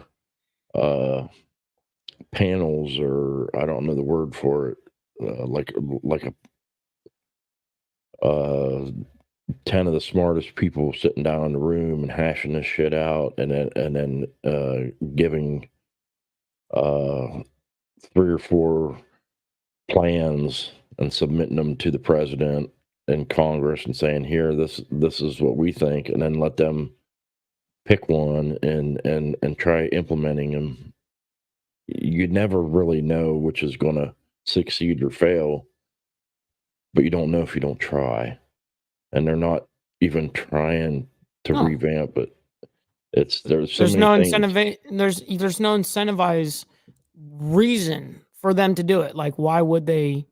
The only way that I see a fix to the welfare system is having an actual motive for them to get off of it, right? And the only way you can influence that kind of uh, ethic, I guess, would be money, And the only thing, and I'll just keep it brief, is I believe that this is what happens. People that are on the welfare system, they're getting way more resources, way more money than they would if they were working a normal job. Now, here's what I don't think. I don't think that once you get a job, that now they cut all the funding from the government side, believe it or not. I don't think that they should do that, because then you're not incentivizing them to work. Now they're making less money on their own. Now here's what I think is, as their scale of money goes up, the amount that the government pays you goes down equally. It just equally, as you make more money, the government pays you less money. That's it. That's the only incentivization that I can see that is going to make people do it. Incentivized. You have to. Well, they should really make the welfare system. They should cut it down to where if you get food stamps or whatever they call them now, you're not getting nearly what they get. You should feel like you're in damn near famine position to where you're like, oh, I can't get by on That's this, how the man. real world works. I'm Yeah. almost starving, but you give them just enough that they're not going to die. Right. But You they get your give rice they and give beans, them you know? they give them so much that they live high on the hog, live higher on the hog than most people working. Exactly. And the only way you're gonna have that, and again, you're just gonna have to get these guys motivated somehow to get off the system, right? And Tell them, that's say, hey, we'll give you a check for $1,000 if you find work and keep it for 6 months or something. It's something. that's not enough. I promise that. Well, something like that, maybe. I don't know. Like I say, I'm not the. They need a. They need to do that with more things. They need to get the brighter minds in the country on panels to figure out at least starting points, ways to ways to. Right now, it's all political, and that's all they care about. Who can I? But all do of it this or is that? politics, though. That's the problem. Is all of this that everything we've discussed, though they're real world issues, there are problems, but it's all political. All of it is. Well, they don't care about the taxpayer and the ones that are paying for it and what we want. They want to think, how can I get these guys votes? Yep. That's all they seem to care about. Mm-hmm. Yeah, I agree with that. What's the next question we got? All right, let's go ahead and check it out. We'll bring it on over here. Boom. See what we got here. So now we will be moving into the economy tax policy, right? So Chuck, how would you support or any sort of reform on taxes to make them fairer? What would you it's hard because I angled this again for you guys, and it's hard because some things work for you guys and don't. So take it with a grain of salt. So how do you reform taxes to make them fairer? How would you do that or support it? Yeah. So tax reform. Do you believe that the way that we're paying taxes right now is exactly what you would keep it at, or would you do any type of reform? That's essentially the question.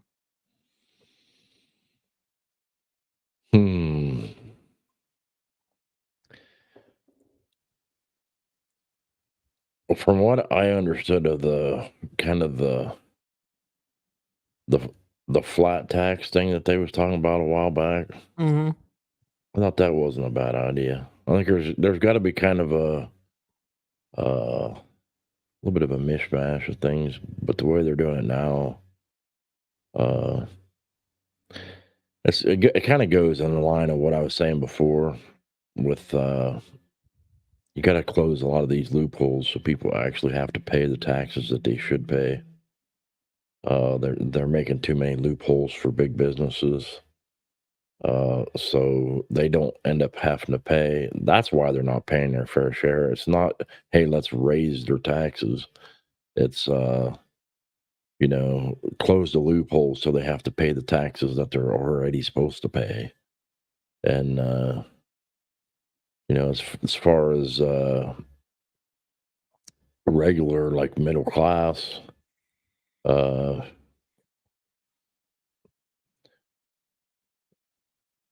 they've got to find a little bit better of a scaling system. They're such a large lump of who falls into what tax bracket Mm-hmm. that they really need smaller sections.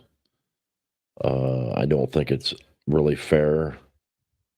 They don't take into account cost of living in a lot of places. There's got to be a way to do that because things are so much different, like where I live or where you live now compared to where you used to live. Totally. And But my income is also different too. Sometimes that's the case, but they need to find a way. They don't really have different tax systems or tax brackets or tax forms or anything different for people like in Ohio and Alabama and places where the cost of living's lower Mm-hmm. compared to New York, California. They like I say, this is something for far smarter people, but there's definitely they need to have more involved in these calculations rather than the way they're doing it now and having these huge tax brackets where everybody just kind of gets lumped in regardless of their situations. In my opinion. Yeah. Taxes is one of those really complicated also issues. Very if you look at like any sort of the tax, I forget what the actual paperwork is, the nomenclature for it. It's insane. Like the tax codes are insane. It's unreal. Like no person like me and you, Hardwire, could read that and understand it. Hence why we have special lawyers for it.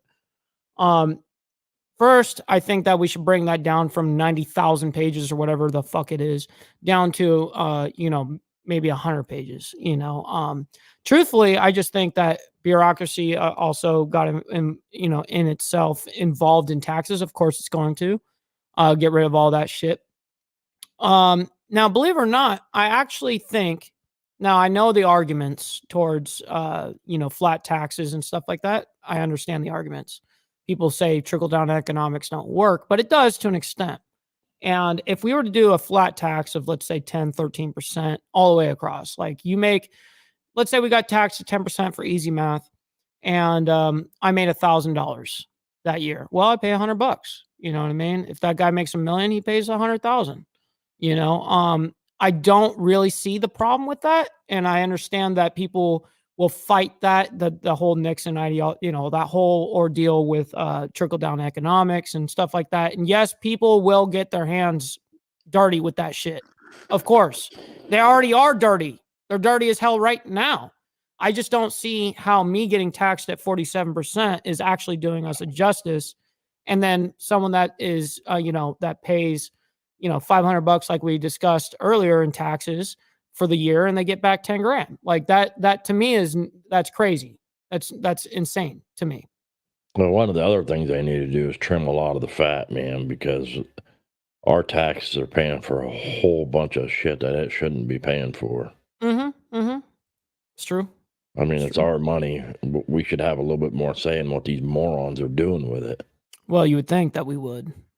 You would think in a democracy, right, that we would have that kind of. No, but and you'd be hard pressed to get anybody to take a pay cut when they're the ones who vote for their own pay raise.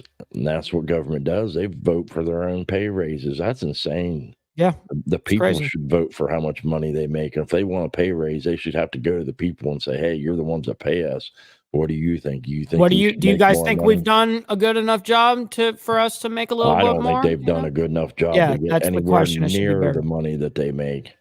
No, They make of course way not. too much money, and then turn around on top of that, the $200,000 or whatever they make to go in there, and then they get all this other money from their personal charities or whatever that they have their own foundations and then Yes. contribute to their foundations, and it's really contributing to them.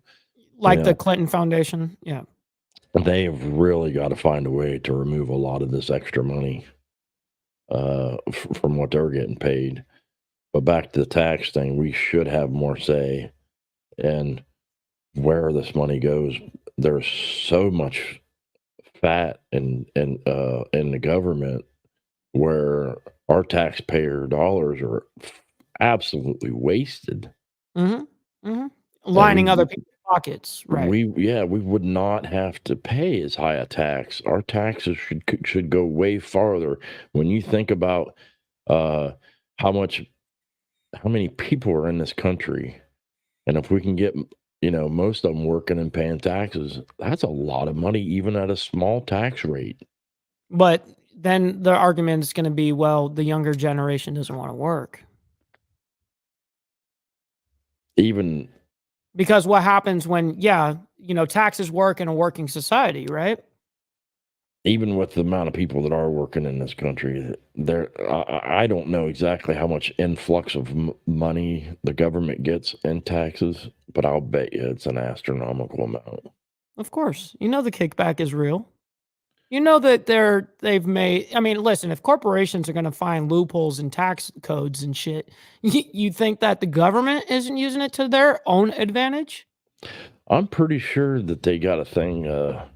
Most of the They're probably most they're of the probably con- 100% tax exempt and shit. You know what I mean? most of the Congress and the senators and stuff, I don't think they pay taxes.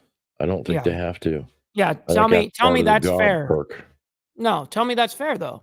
You work for the people. You should be putting into that. I mean, that's our money anyways.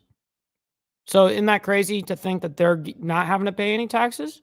You're asking me to do something that if I don't do, I will go to prison and charged. Well, it's a lot like to me to motorcycle clubs. You never ask a prospect to do something that you would not do yourself. Or have not done already.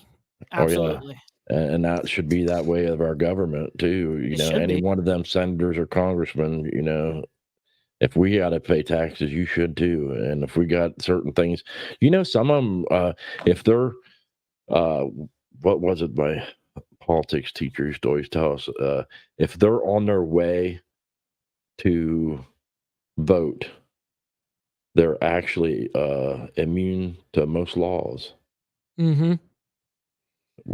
which is crazy.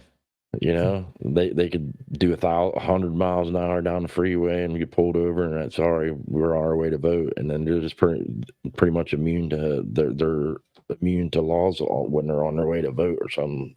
I've never heard of that, but that is a crazy take for sure. I mean, I'm sure there is some weird like laws and shit that special people get, which should not work that way. I think that if you're going to hold us to a standard, you have to hold yourself to that exact same standard. There is no deviating from it. But again, these are what's ideal, and what's real is totally, the opposite. It's always going to come down to selfish greed. Yeah, I've always said of anybody, and especially the presidents of motorcycle clubs, for example, you don't force people to follow you. You be the kind of person that they want to follow, Right? and you lead by example. And that's definitely something our government does not do. They should, want to lead by example. They should want you, to vote for them based on the kind of things they do. And for some reason, that's just not how it seems to work. They re-vote people in that are doing all these crazy corrupt things as if it didn't matter. Yeah, but you got to remember, half of them motherfuckers are appointed. They're not even voted on. You know what I mean? So half of them, we don't even have a say in what they do anyways, which is already crazy. You mean like, what's that one, Like Mayorkas and all them guys that are appointed by the administration? Well, I mean, we got a lot of people in the Senate and shit like that. Like we have House seats. We have a whole bunch of shit that's actually appointed too, that aren't voted on. Half of them are, half of them aren't. It's kind of a radical ordeal that we can just appoint people like that and not. I mean, I thought we were a democracy, right? Yeah. We should be able to vote on that. Republic, what they call it, right? Democratic Republic. Where we elect people to speak for us. Mm-hmm. But also, we're nothing like a actual republic. Honestly, we're what I would assume the closest to a democracy as possible. I see that we were once a republic, and we're It's- no longer that. I can mean, understand why they went with that, because it would be really hard to get everybody to vote on everything. You know what I mean? So you kind of got to do it that way. But we've gotten to the point where we're getting shit for choices. I mean, I agree with that, because I mean the self-interest is, I mean, it's not like normal guys like me and you running though. You As know, much- it's not the normal. as much as I vote for Trump because I like his policy, it's really hard for me to believe, of all the smart people in this country, that those are the best two people they could come up with. Right. It's, you know, there's so many things that go into running a presidency, right? Like the campaigning effect. You know, you have to be able to have the immense amount of network and connections and funding. Like the guys like me and you, man, like who represent us, like we couldn't even do it. I couldn't come up with 0.001% of the money I would need to be able to campaign. There's just no way. You know, these people pull in. I mean, we heard what Kamala Harris before everything, the very first day that she went out, overnight, she made like $30 million in funding. In the first night that she was funding, she found 30. How do you find $30 million like that to have someone give you for your campaign, for what you're doing? Like, you have to have some serious connections. Yeah, and all that insider trading that like Nancy Pelosi was doing and stuff, that's craziness. Yeah, Barbie, absolutely. You can ask anything you want. Yeah, if you wanted to ask us a question, I'm not sure Yeah, no, if you want to ask our opinion on something, absolutely. Yep, throw it in there. And we'll move on real quick while we do that. Oh, she's talking to me, Biker News Canada. Oh, they're in the I get you. Okay. Well, I mean, it makes sense because they're Canadian, both of them. All right, let's see what this. So real Next one quick, is. since you ended that Real somewhat quick, quickly. can I- Oh, are they gonna have a People back down and forth? on Yeah, the they top did. Damn it, from they the- did it. They pump faked me It's again. fun. And Can I- Chuck, So- yep, you absolutely can. I was gonna give you the option. Oh, okay, Copy. just a rebuttal. 4.0. Cash will make not To job. Okay, right. There we go. So we're gonna move over into job creation now. Alrighty, so Chuck, how would you promote job growth under Harris? So how would you, in your ideology, right? What would be the best way to go to create jobs? The best way to promote job growth is Mhm. literally to do what Trump did and stop these businesses from leaving. And a lot of the things that we're importing, we need to start making here. But how do you get them to stop doing that? The way Trump did it is he said, if you go overseas, then we're going to tax the hell out of you when you try to send it back. And that is a very good hell out. back. That's a very, very, very smart tactic, actually. Believe it or not, it totally is a brilliant idea. But on the front end, though, how do you fix it? Because I see it as, well, if we get rid of all that bureaucracy bullshit, all those companies would stay. You know what I mean? Well, if we quit making it so expensive for them to be here, that's one of the problems. That's why they want to leave, because it's so expensive, so much more expensive for them to be here. Mm-hmm. But then a lot of that goes back into tax incentives and what we was talking about taxes. You know, how do you get them to pay their businesses and stuff to pay their fair share? But we're giving them big tax incentives to stay, and then they're not paying their fair share at the same time. That's touchy. How do you negotiate that ground? That's a tough one. Mhm. I think I think there needs to be a way. There's no way to say to a company, if we pass incentives on to you and you pass it on to your workers, rather than use those incentives to line your pockets, will give you larger breaks. That way the people are making more from that. Basically a way of, I'm trying to think of the word for it, supplementing the larger salaries that people in America make. Seems like it would be helpful because Americans do require, we want more money than what they make over there. So if we could find a way for the government to supplement some of these salaries, where we can help businesses be able to pay that and say, well, if you'll pay your workers more, we'll give you incentives to make up that difference. So my money has to go towards that? And that would be the argument, right? Right. It's like, well, my money shouldn't necessarily go to your good or bad business, or if you can support it, if you're up or down on your month or whatever, right? Well, So how do you make that nut you without gotta, affecting? you gotta take, everything's a give or take. If you're going to do that, It's true. then It's true. I give you that. You got to find ways, like we were saying, with cutting these large welfare benefits Mhm. to help pay for that. Sure. Everything's a cut from here And to move over here. Move over here. But there has to be ways to make it worthwhile for businesses to stay here. Mm-hmm.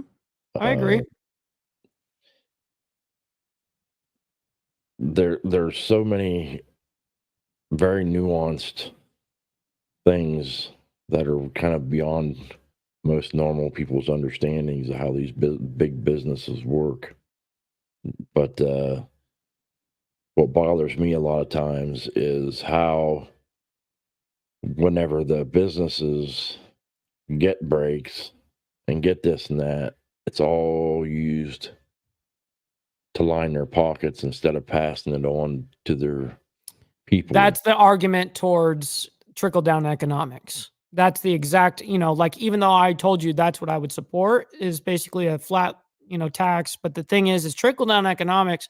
That's the biggest argument towards that, and me being transparent. It works, and for the most part, I think it works because the more you regulate them, and the regulations cost them tons of money. Mm-hmm, Okay, mm-hmm.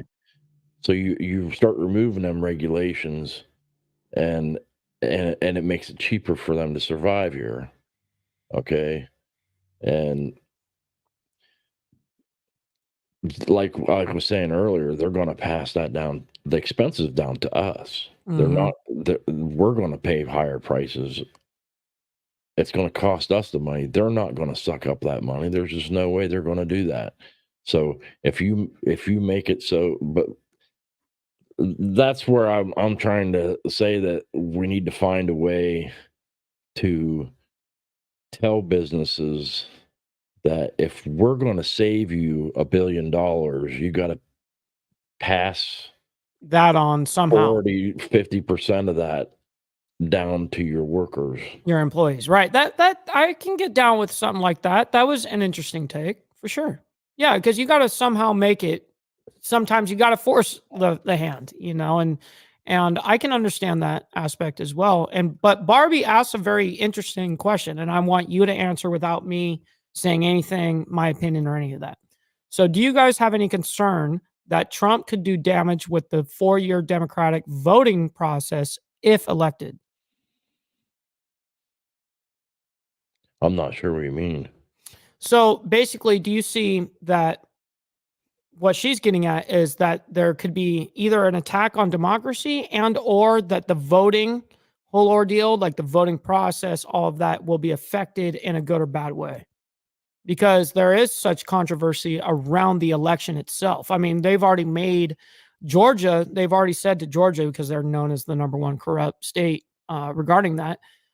They've already said we're doing a hand count only over there. Like they're doing it by fucking hand, and it'll take forever, but there's a lot of controversy with the election. If you can tell me one good reason, legitimate reason, why anybody would go against, say, like voter ID or any of these things that doesn't straight up say they want to cheat, I might believe you. I might. That's all we're trying to do is make sure that you're a citizen to vote. And that only makes sense. Yeah. I can't go to Germany and vote in their elections. You know what I mean? I can't go to Russia and vote in their elections. Why in the hell should we let people that even though they're here, I can go over there and hang out for a while? Does that mean I should be able to vote for their elections? No, that's just crazy. There's no reason why illegals should be able to vote. And there's absolute, all this argument about, some people can't get IDs and this and that is absolutely ridiculous. It's like $12 in Ohio to go buy an ID, and all you have to do is show up. I think, what is it? A birth certificate? Yeah. If you were Birth certificate born, and a social security or social something. security card. I think you have to bring get both. an ID. And if you don't have either, you can contact, I forget if it's the, like if you have to go to your city council or something like that. Here But you can go to the health department. okay, so maybe the health department, that would make sense. And you can ask for a reissue of your social security card and your birth certificate. Believe it or not, it's surprisingly easy. Whenever I went down there, Oh, you needed to do it before? I needed to get another copy of my birth certificate because Lost the only one I had was a photocopy, and a lot of places won't take a photocopy. No, yep. So I had to go down and get another one, and literally all I'd do is write my name down, my address, and stuff, and they just like, okay, here you go, for like $20, and I was like, that was a little easier. You were expecting it to probably should have been. Right. Yeah, it was funny when I came here to Alabama, and I got I was only here for maybe about a week, and I actually got my Alabama license in the mail only a week and a half after moving here. Like, that's how quick that shit was. And there is no DMV here in Alabama, by the way. I mean, my days of sitting in DMV for 8 hours, 6 hours straight just to be turned away for having one wrong piece of paperwork and have to redo it all again the next day. No, I just go down right here to my local city council, whatever the main building is. And it's basically, you just go, you show them their shit, and then they just issue it, and boom, you're done. There was nothing to it. I mean, it was actually, I had never seen something so simple. But tell me, other than wanting to cheat, why else would they not want that to pass? That's the only, all these things that see, the 2020 election wasn't illegally stolen per se. Right. They went to states where they knew they had control of the state and passed laws that basically let them legally cheat. Mm-hmm. So it was legal. Yes, on the swing states. But it was still specific swing states. To me, it was still cheating. They manipulated it to make it legal for them to basically cheat. Yeah. But what it boils down to is we were outmaneuvered. Mm-hmm. Okay. So bureaucracy got us again? Biden win? He did. But not in a legit real election.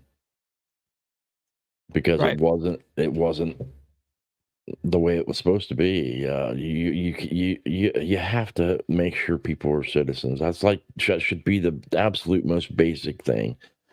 That here in Ohio, you have to show an ID here in Ohio. I don't see why some states don't want that. The only time that they're essentially paying taxes, Barbie, is when they're buying something. That's the only time that illegal immigrants, that's the only time they're paying taxes theoretically on anything is when they're purchasing something. That money that they got is not, they can't work here. They're not allowed to. And if they are, that's it's actually, if the laws were allowed to be implemented, they could be, obviously taken and thrown the fuck out. You know what I mean? You can't just work here and take away from American jobs, as that is the way it is around the entire globe. So I don't know. I mean, we have only, like 350 countries worldwide, and they're all kind of the same thing about that. But hey, America, we just got to be inclusive. We got to include everybody. We can't hurt anybody's feelings. Can't hurt Oh, anybody's believe me, feelings. How dare you hurt someone's feelings? But we are overtaxed in this country. That's another thing. Is literally there's nothing you can do that's not taxed in some way, shape, or form. Fuck you and die. You get it. If your family gets a freaking tax from it, you know what I mean. Everything gets. You're taxed on everything. You're taxed on well, in a lot of states, you're taxed on sales tax, and you're taxed on property tax, income tax. You name it. It just keeps going. We are like way overtaxed. Oh yeah, in this country. Taxation is theft, in my opinion. I mean, to this degree, especially. I mean, to this degree, in income tax. I mean, I understand you have to have a form of tax to be able to run sufficiently a society. You just need that as a nation. I understand that. I'm not going to be radical on that. But what I will say is, to the degree that it is unreal. It's how is it not unreal? Hello, Tads. Thanks for stopping in. Absolutely. What's up, Tads? Appreciate you guys. We got a whole bunch of people. Dude, it's so rad. We got Canadians up in here. We have people from England up in here. Like, it's awesome. BNC had to leave, but as some leave, some come. So that's the only good thing about being a little longer. Some people couldn't make it earlier, so some people were coming in late, but that's fine. That's cool. Oh, dude. I used to run 8-hour streams per night. That was my ordeal for like 10 years. An excellent conversation. Well, yeah, I mean, having a conversation to this level, yeah, for sure. Yeah. What was the next question on there? All right, let's see what the next one is. All right, boom. Let's see if I moved it. Under Chuck. Let's see. Yeah, I didn't move it yet. I was hoping I kind of went back here and moved it a little bit, but if we'd had the time, I originally wanted to comment on some of that guy's comments. That guy Chuck, he got some. Even Hollywood had, but we just don't have time to go through everything. But right, they made some comments that just made me want to get really like tear them apart for some of the comments they made. It was very listen. It was extremely hard for someone that you guys that are a part of like the Breakfast Club, like you guys know my position on things. Like you guys know my ideologies, my worldviews. And it is very hard to be 100% unbiased, bite your tongue, even when they're wrong. It's really hard for me not to obviously say something, but I have to hold a level of professionalism for exactly what I do. You know what I mean? I know it's not for everybody. That in the comments. I said, I'll bet you Mike's biting his tongue. Totally, I know you have a lot of strong opinions, just like I do. Very opinionated. And yeah, there's a time and a place. If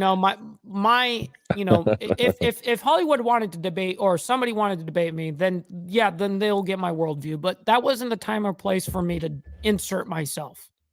I'd like to find somebody that's good, that's not confrontational, that wouldn't like start screaming and yelling from the other side to sit down and talk and debate with. But it's hard to find. All of them They're impossible. Shut you down and yell at you and emotions again. You know, I it gets agree down with to you, Gary. emotions every time. The Biden administration, how Biden has gotten away with and taking all that money. Do they even had his bank records? See, you're only getting one layer right there. See, the thing is all of it truly is the Obama administration. You know what I mean? You dig a little deeper. Well, This administration is if you all remember Obama. correctly, whenever Obama finished up his last term and Biden ran, Obama would not endorse Biden. He Mhm. says, I don't think Biden should be president because Obama knew all the shit he was up to. He knew all the corruption that he was up to. I'm sure that there's also, other interests involved in there. But Could that be makes money. Obama 100% an accomplice to all the corrupt shit he did. But all of because it he was knew about corrupt. it. I mean, the whole damn thing was a pig and lipstick kind of ordeal, like it was putting lipstick on a pig ordeal, you just making it look okay to the public, but realistically it's fucked. And that's really what it was. And it still is to this day. I mean, we're still living under the Obama administration. It's crazy. There's only been one person outside of the entire Obama administration that has even had a chance, and that's Trump. In the last 16 years. Trump threw a monkey wrench because I thought he wouldn't be able to win. Threw a monkey wrench in the whole thing, and that's why that was the big they appeal know he'll back in the do it day. again, and that's why they're trying to take him out. Hey, Biker News Canada, man, that's awesome. He says your channel is coming along great. HardWire, love and respect all. That's awesome, man. I'm gonna give that up to you. HardWire's been working hard, man. He's been working hard. You guys see all the graphics and all the shit that he's been doing, and he's put a lot of love into it, man. It's awesome. I am trying. Yeah, man. That's what you got to do is just you got to try, but you got to remember that 99% of people would think it's a good idea to do it, but then when it comes time, will I actually do it? So I commend you for that. What's up, Carney? In all honesty, the show is more. I did it more for myself because it gives me a chance to talk to everybody more. I love it too. I'm the same way. Sunday because I enjoy it, and to me, I like try to make. That's just me. I was always one of the ones with the cuts, with all the tricked out and all the different colors of my club and stuff. So I like to make things I like to overdo it a little and make it fancy. Yep. And sometimes I wasn't allowed to do that shit. I overdo a lot of things sometimes. I know. When I started on my bike and did the stereo on my bike, I just have a tendency when I do it, I just overdo all the way. Yeah, it's all or nothing. Right. All or nothing. If I'm going to do it, I'm absolutely going to give it my all. Yep. So I just figured, I want to try to make it as fancy as I want it to look. Sure. It's not necessarily what anybody else thinks. It's what you want, and that's what you should do. Absolutely. I mean, of course, you got the viewership in mind. Hey, they gonna like this, and they're not gonna like it, and that's okay too. Obviously, to have that because I do that too. But I do it because I truly love it. At the end of the day, I mean, I wouldn't do something that I didn't love. For damn sure. I love being able to chop it up with you guys. I really mean it. When I say, when I go, hey, what's up, family? I mean that. I look at that as a total unit. It's insane. It's awesome. Hey, Carney's right. Thanks for stopping in, man. I appreciate it. He's been a lurker, chilling, watching, not commenting. I love those guys. Yep. Hey, and absolutely, Barbie, you never have to worry about shit like that. Come on. You would be amazed, Barbie, that how many things that some people consider left that I can see where you're coming from. Put it that way, and I really think, like I said earlier, the biggest problem is we need to all learn to compromise. We need to find our common ground.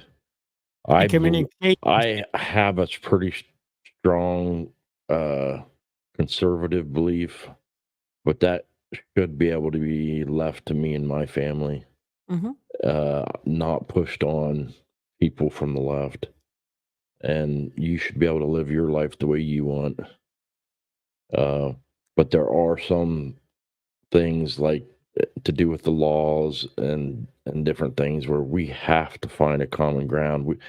We need to be forced to sit down and find the common ground. The country is evolving, and that's something the left says a lot. The country is evolving and changing, and that's a fact. It is. Of course. We have to find a way to come together. It shouldn't be it has to be the right's way, or it has to be the left's way. It has to be something in the middle. We have to find some common ground on a lot of these issues where we have to find common ground. But the one most important thing is that we all have the right to live our lives the way we want to. And one of my problems with the left is the left thinks that that's not the case, that we should be forced to live our lives the way they want us to live our lives. The right, for the most part, is a little more accepting, in my opinion, and we're a little bit more live and let live kind of thing. But where the left is really have been getting really bad at trying to really force it on us, and that's kind of what really bothers me about the way things are getting. I don't think if democracy is destroyed, I don't think it's going to be the right that destroys it. I don't think it's going to be the left that destroys it. I think we're both equally at fault because we won't sit down and compromise. Well, I hate to be biased here, but it seems like that it oftentimes more than not, the right is willing to have the conversation. Just saying. Right. You know what I mean? We're I willing to agree. have the conversation. We are a little bit more not so in the feelings, you know what I mean? More of a logical standpoint. Now, HardWire, I respect your worldview there. I mean, it's more of a libertarian worldview, right? Where, hey, if you live your life, I live mine. You can't tell me what I can do. You can't tell me, vice versa, all that shit. And I can understand that worldview too. But what if your way of life is you assaulting, your child? What if you were like murdering him, like like you murdered him, like, but because like you shouldn't be able Well, to that be goes called out on that. that goes along the lines of basic laws. You can't, thou shalt not kill. You can't kill each other. You can't So there abuse is a your point kids. where we go, no, you can't do that. Like you're gonna do this, we're gonna call you out on this shit. Like that's not One of okay. the one of the things that Hollywood and them talked about that I thought was important was where do you draw lines? To me, abortion is And that's what I was gonna bring up. if That's what you I was want to gonna be bring able up. to kill your child, who's to say I shouldn't be able to kill my child? What's the difference? That's exactly where do you draw lines at? Yeah, I understand the worldview of the libertarian that says, hey, you can't tell me what I can do, and I can't tell you what to do. I understand that, but there comes a point, like for me, I just look at it as the Ten Commandments, and if you're breaking any of it, I think I have the right to say no, that's wrong. Well, to me, it's like I tell everybody, people want to complain about you have to eliminate racism and this and that, and you'll never eliminate it. It's just not in a free society. You can't do it. It's not going to happen. You're going to end up with idiots that are Nazis and skinheads. But Oh, of course. in a free country, And you're they gonna have have ISIS too, they have just as much right to be an idiot as you have to, anything else, as long as they're not going out and hurting people and they're not going out and trying to kill people, then they have the right to their dumbass beliefs.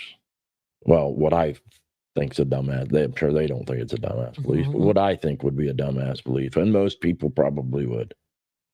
See, where my worldview changed is where people go, well, you don't have any business saying, this. And I go, you know what? here's the thing where it all changed for me. This is truly where it all changed, is when I had my daughter. I go, she has to live in this society. You know what I mean? So just by me having my daughter, it now directly involves me in every sense of the word. You know what I mean? So it's like, I look at it like not so much like, oh, well, you can do what you know, I think that there's a certain point that you should be able to get called out on your shit, you know? Trump is far more into bringing people together in than the current Democrat regime. Just look at how many moderate Democrats are leaving the party and backing Trump. The Dems, not a party of JFK. Yeah, it's kind of crazy. Well, you know, Trump was a Democrat for years. Well, a lot of people were Democrats back in the, you know, the 60s, 70s, all this bullshit. And that all changed dramatically. I mean, that's a whole different type of Democrat. You know, those Democrats are real, actual Democrats. Used to be all about the working man, and yes, that has done a complete flip. Yes, it's really weird to see. And you know what I got to give kudos to, believe it or not, is even though I disagree with him in almost every sense of the fucking every policy, every little thing, but the one thing I got to respect is Bernie Sanders. Bernie Sanders, even though I can see that there would be issues if he implemented the shit he wanted, but he truly thinks it's going to help the American citizen. And to me, I respect that. You know, hey, I'm not going to agree with it, you know, the way that you're going about it, but at least I respect consistency. Right. But he's an old school Democrat. But he also is a liberal, super extreme too. Obviously, we know that. But it's just very interesting how the party changed so dramatically, and it moved away from a lot of Democrats, really. And the left, although they refuse to admit it, are really, really pushing this country towards being a complete socialist country. Yeah, I mean, we already have a lot of social. Yeah, we have a lot of socialism mixed in. We're mixed. We have, and that's all brought by Democrats.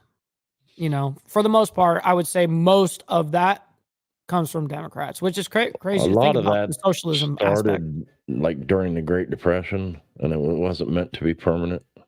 Right, like income tax. Mm-hmm. Yeah, it's kind of crazy, but.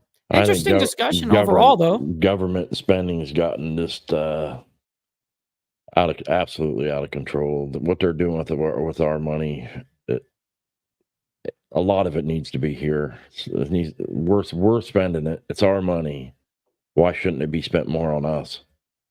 You know I agree. what I mean? And that's. I don't know why the American people aren't holding them more accountable to that. Well, actually, we're kind of powerless other than votes. We're powerless. Just like they tried to say January 6th was an insurrection. They didn't try to stop the vote. There was no way they could have stopped the vote. You can't stop the vote. You know what I mean? That's all it would have done is maybe delay it for a day. But they would have never been able to stop it.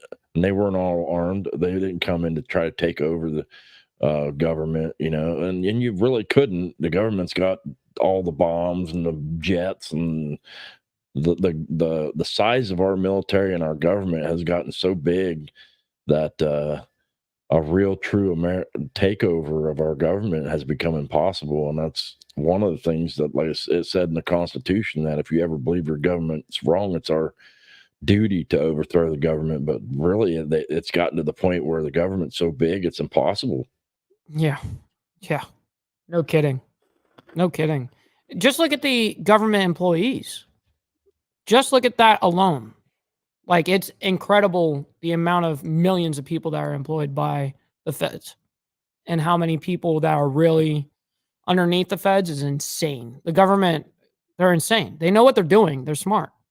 You have some of the smartest people in government for that very reason. What part of the debate, what question was it that Hollywood answered was something to do with education or race? That's one of the biggest ones I had. Oh, like DEI, basically policies kind of ordeal. I mean, because I didn't say it like that, but where Hollywood come back and said the way he was all for affirmative action. Oh, yeah, I remember what you're talking about, but I don't remember which question I had asked that exactly on. I'm trying to remember myself, but yeah. I just had a conversation with a brother yesterday about that, and it bothered me when he said it, because you don't defeat racism with racism. Right. It won't And work. affirmative action is literally a racist policy. And whenever I applied for school loans, grants, they looked at me and they said, You don't qualify. do you have any Native American in you? Do you have any, are you part black? Are you part Asian?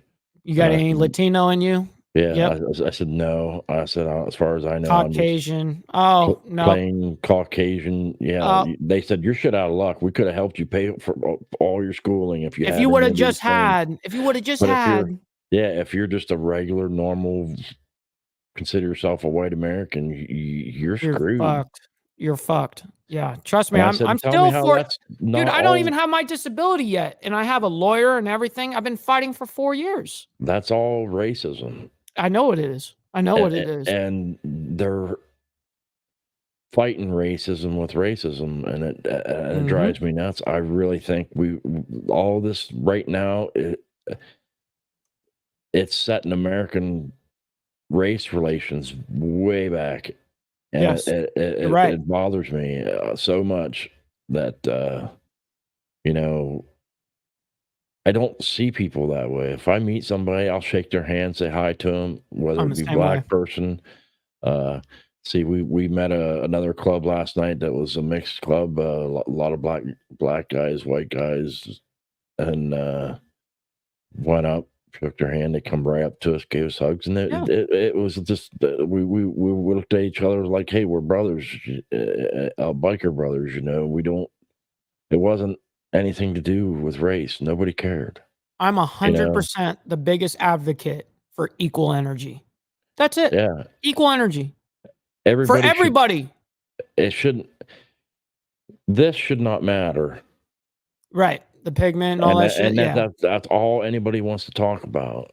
They're addicted to it. And what they African American people don't seem to understand is they blame everything on being black, and that's not the case. When Happens a lot. life sucks, and it sucks for everybody at times. And it's easy to go, oh, that's because I'm black. And I was just talking to my wife and saying, cop out. you know how many things have ever happened to me in my life? I was passed over for a job, or whatever else, and I could, if I was black, I could have easily went, oh man, they did that because I was black, But that's not the case. There's zero accountability. Not that people use everything that happens to you bad in life is because you're black. We have opened all the doors to everything that you want to do. Yep.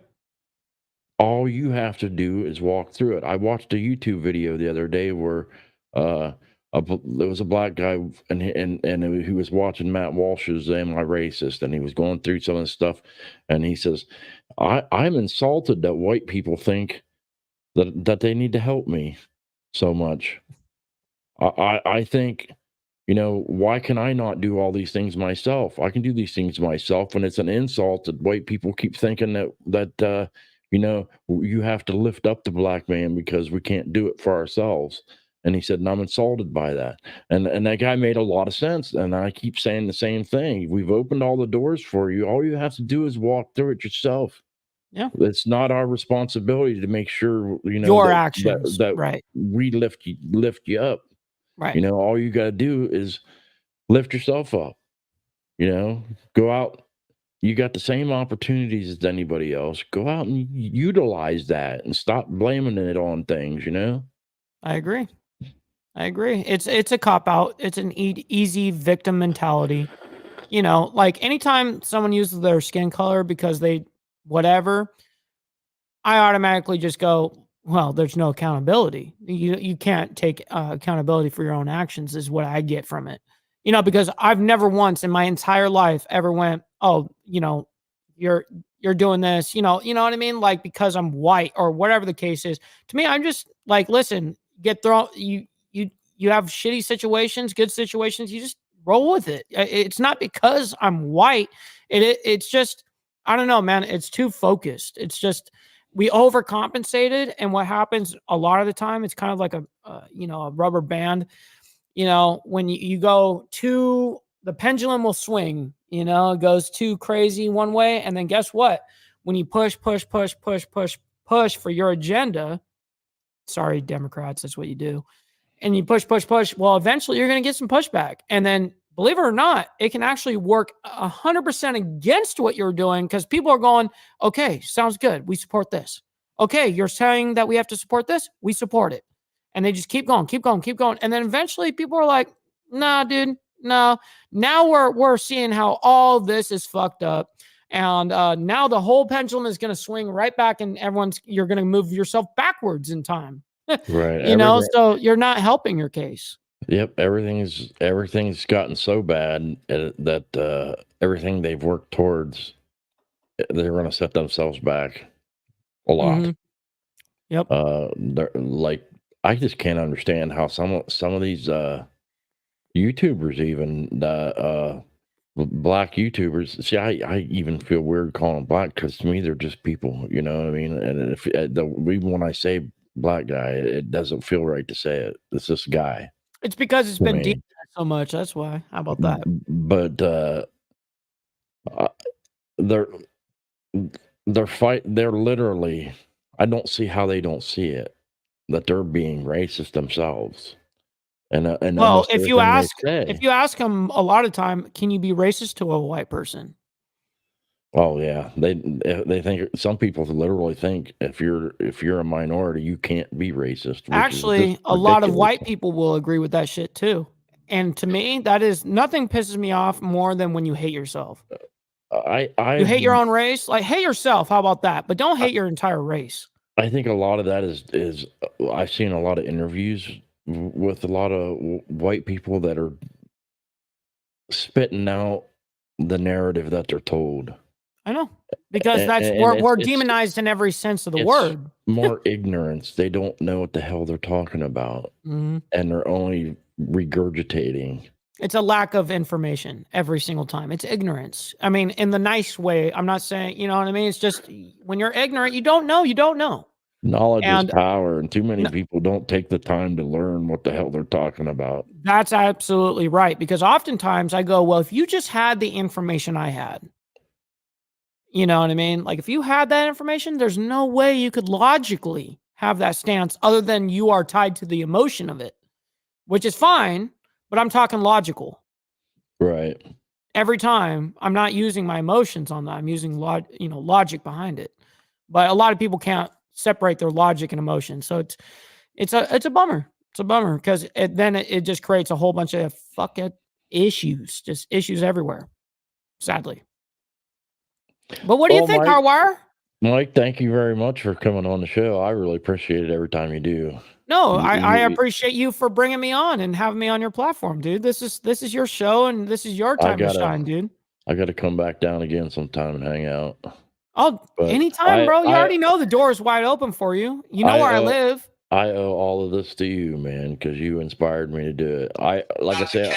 I told my wife, I said, I took videography back in high school, and I never learned how to use a lot of the editing apps. See, whenever I made the intro, that actually was AI, but it was a whole bunch of different videos that I had to pick pieces out of. Yes. Because the AI messes up so much, but it does make some really cool things. Yes, it does. I had to edit a whole bunch of littler pieces. And so you still got to edit. That editing stuff, it's not that bad. It's actually pretty easy. But the old way used to be, you had a little spinning reel, and you spin it forward and back, and then you just hit in and out. And then you just moved along to the next part, and you hit in and out, and then you go along. It's like with a cassette tape. Well, They was VHS. Yeah, it's. I mean, it's essentially That's what it how is. old I am. Well, we used what they called SVHS, which is a little bit higher resolution, but still is garbage compared to what we have now. Oh, of course. I mean, live streaming at 8K resolution, no big deal. You know what I mean? But I'm No lag, no nothing. We're live tech, streaming right now, and people are actively watching us this very second from their fucking couch yeah, around the world. on phones. Yeah, crazy, huh? Tech, Or on the technology is so TV. cool. You know, when know I a lot watch of people YouTube, I put it on my TV and shit. a lot of people complain, but I'm telling you, it's a great time to be alive, man. Technology is awesome. You're I absolutely can right. get in my truck and get a little map right on my screen, dude. That's so cool. I actually wouldn't know what to do without GPS now. I just love it. Me too. Me too. I'm the I exact still same way. remember. You're too young to remember, but I remember folding out an old fashioned map. MapQuest and shit. No actual maps. Yeah, you're with talking the about the map on it. DMV. You're talking about the Yeah, DMV and I maps in AAA and shit. hand it to my wife, and she would be the navigator tracing. And she goes, "Which way do I hold it? Which way are we going?" You flip it around. Yes. And then my We're going east right now, so we gotta Yeah. move the map around and shit. and I'd say she had a bad habit of waiting until I was right on the turn to go, oh, turn here. That's And then I'd have dude, to go, oh shit. nothing changes with women.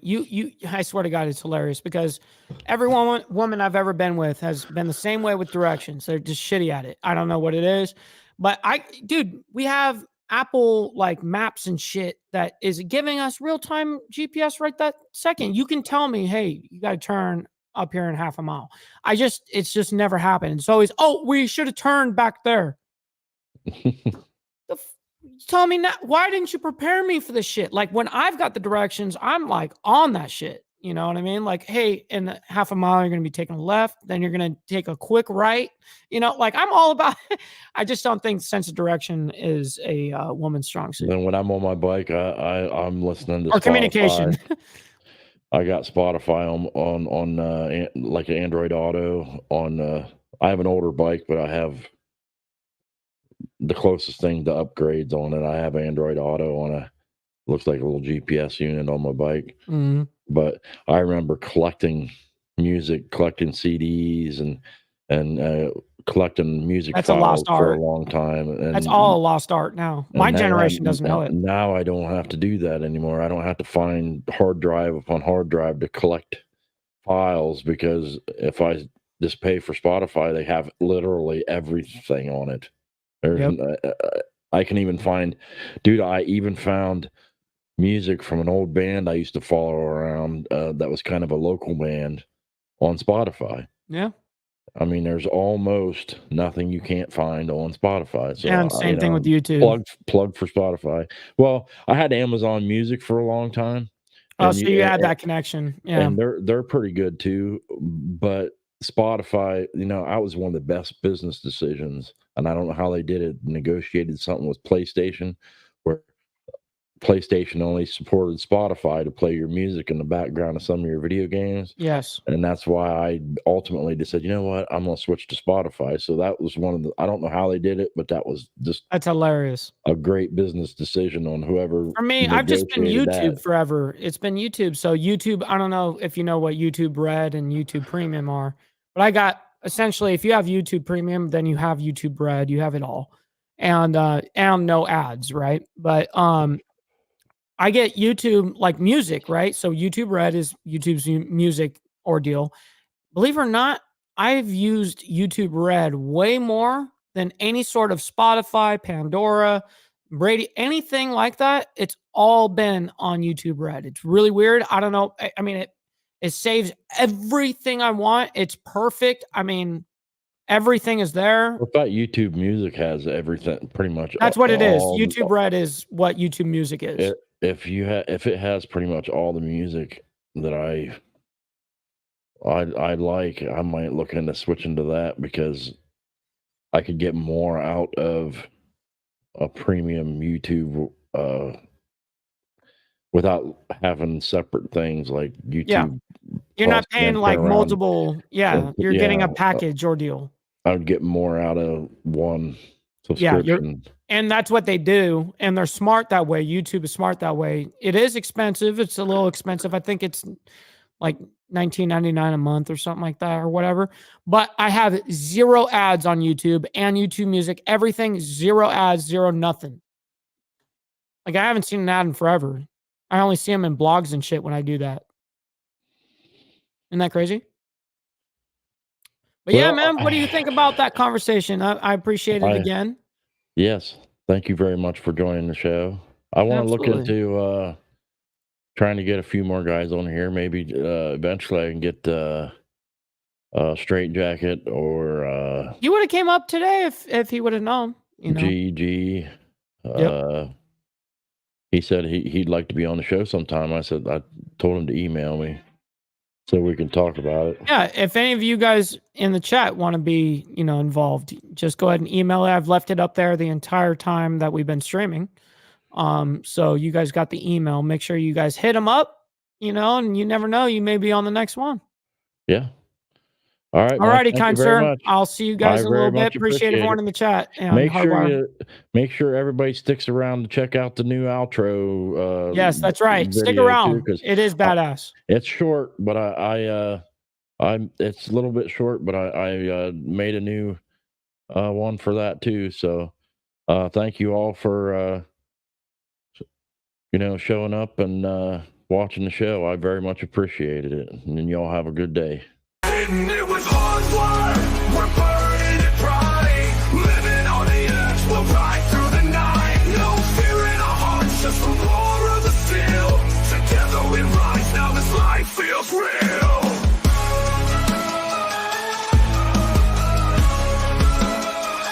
Yeah, found a new path on that twisted black line. A YouTube dream where his past can't confine.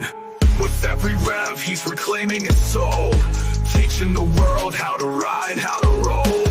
Rising up high when the shadows surround.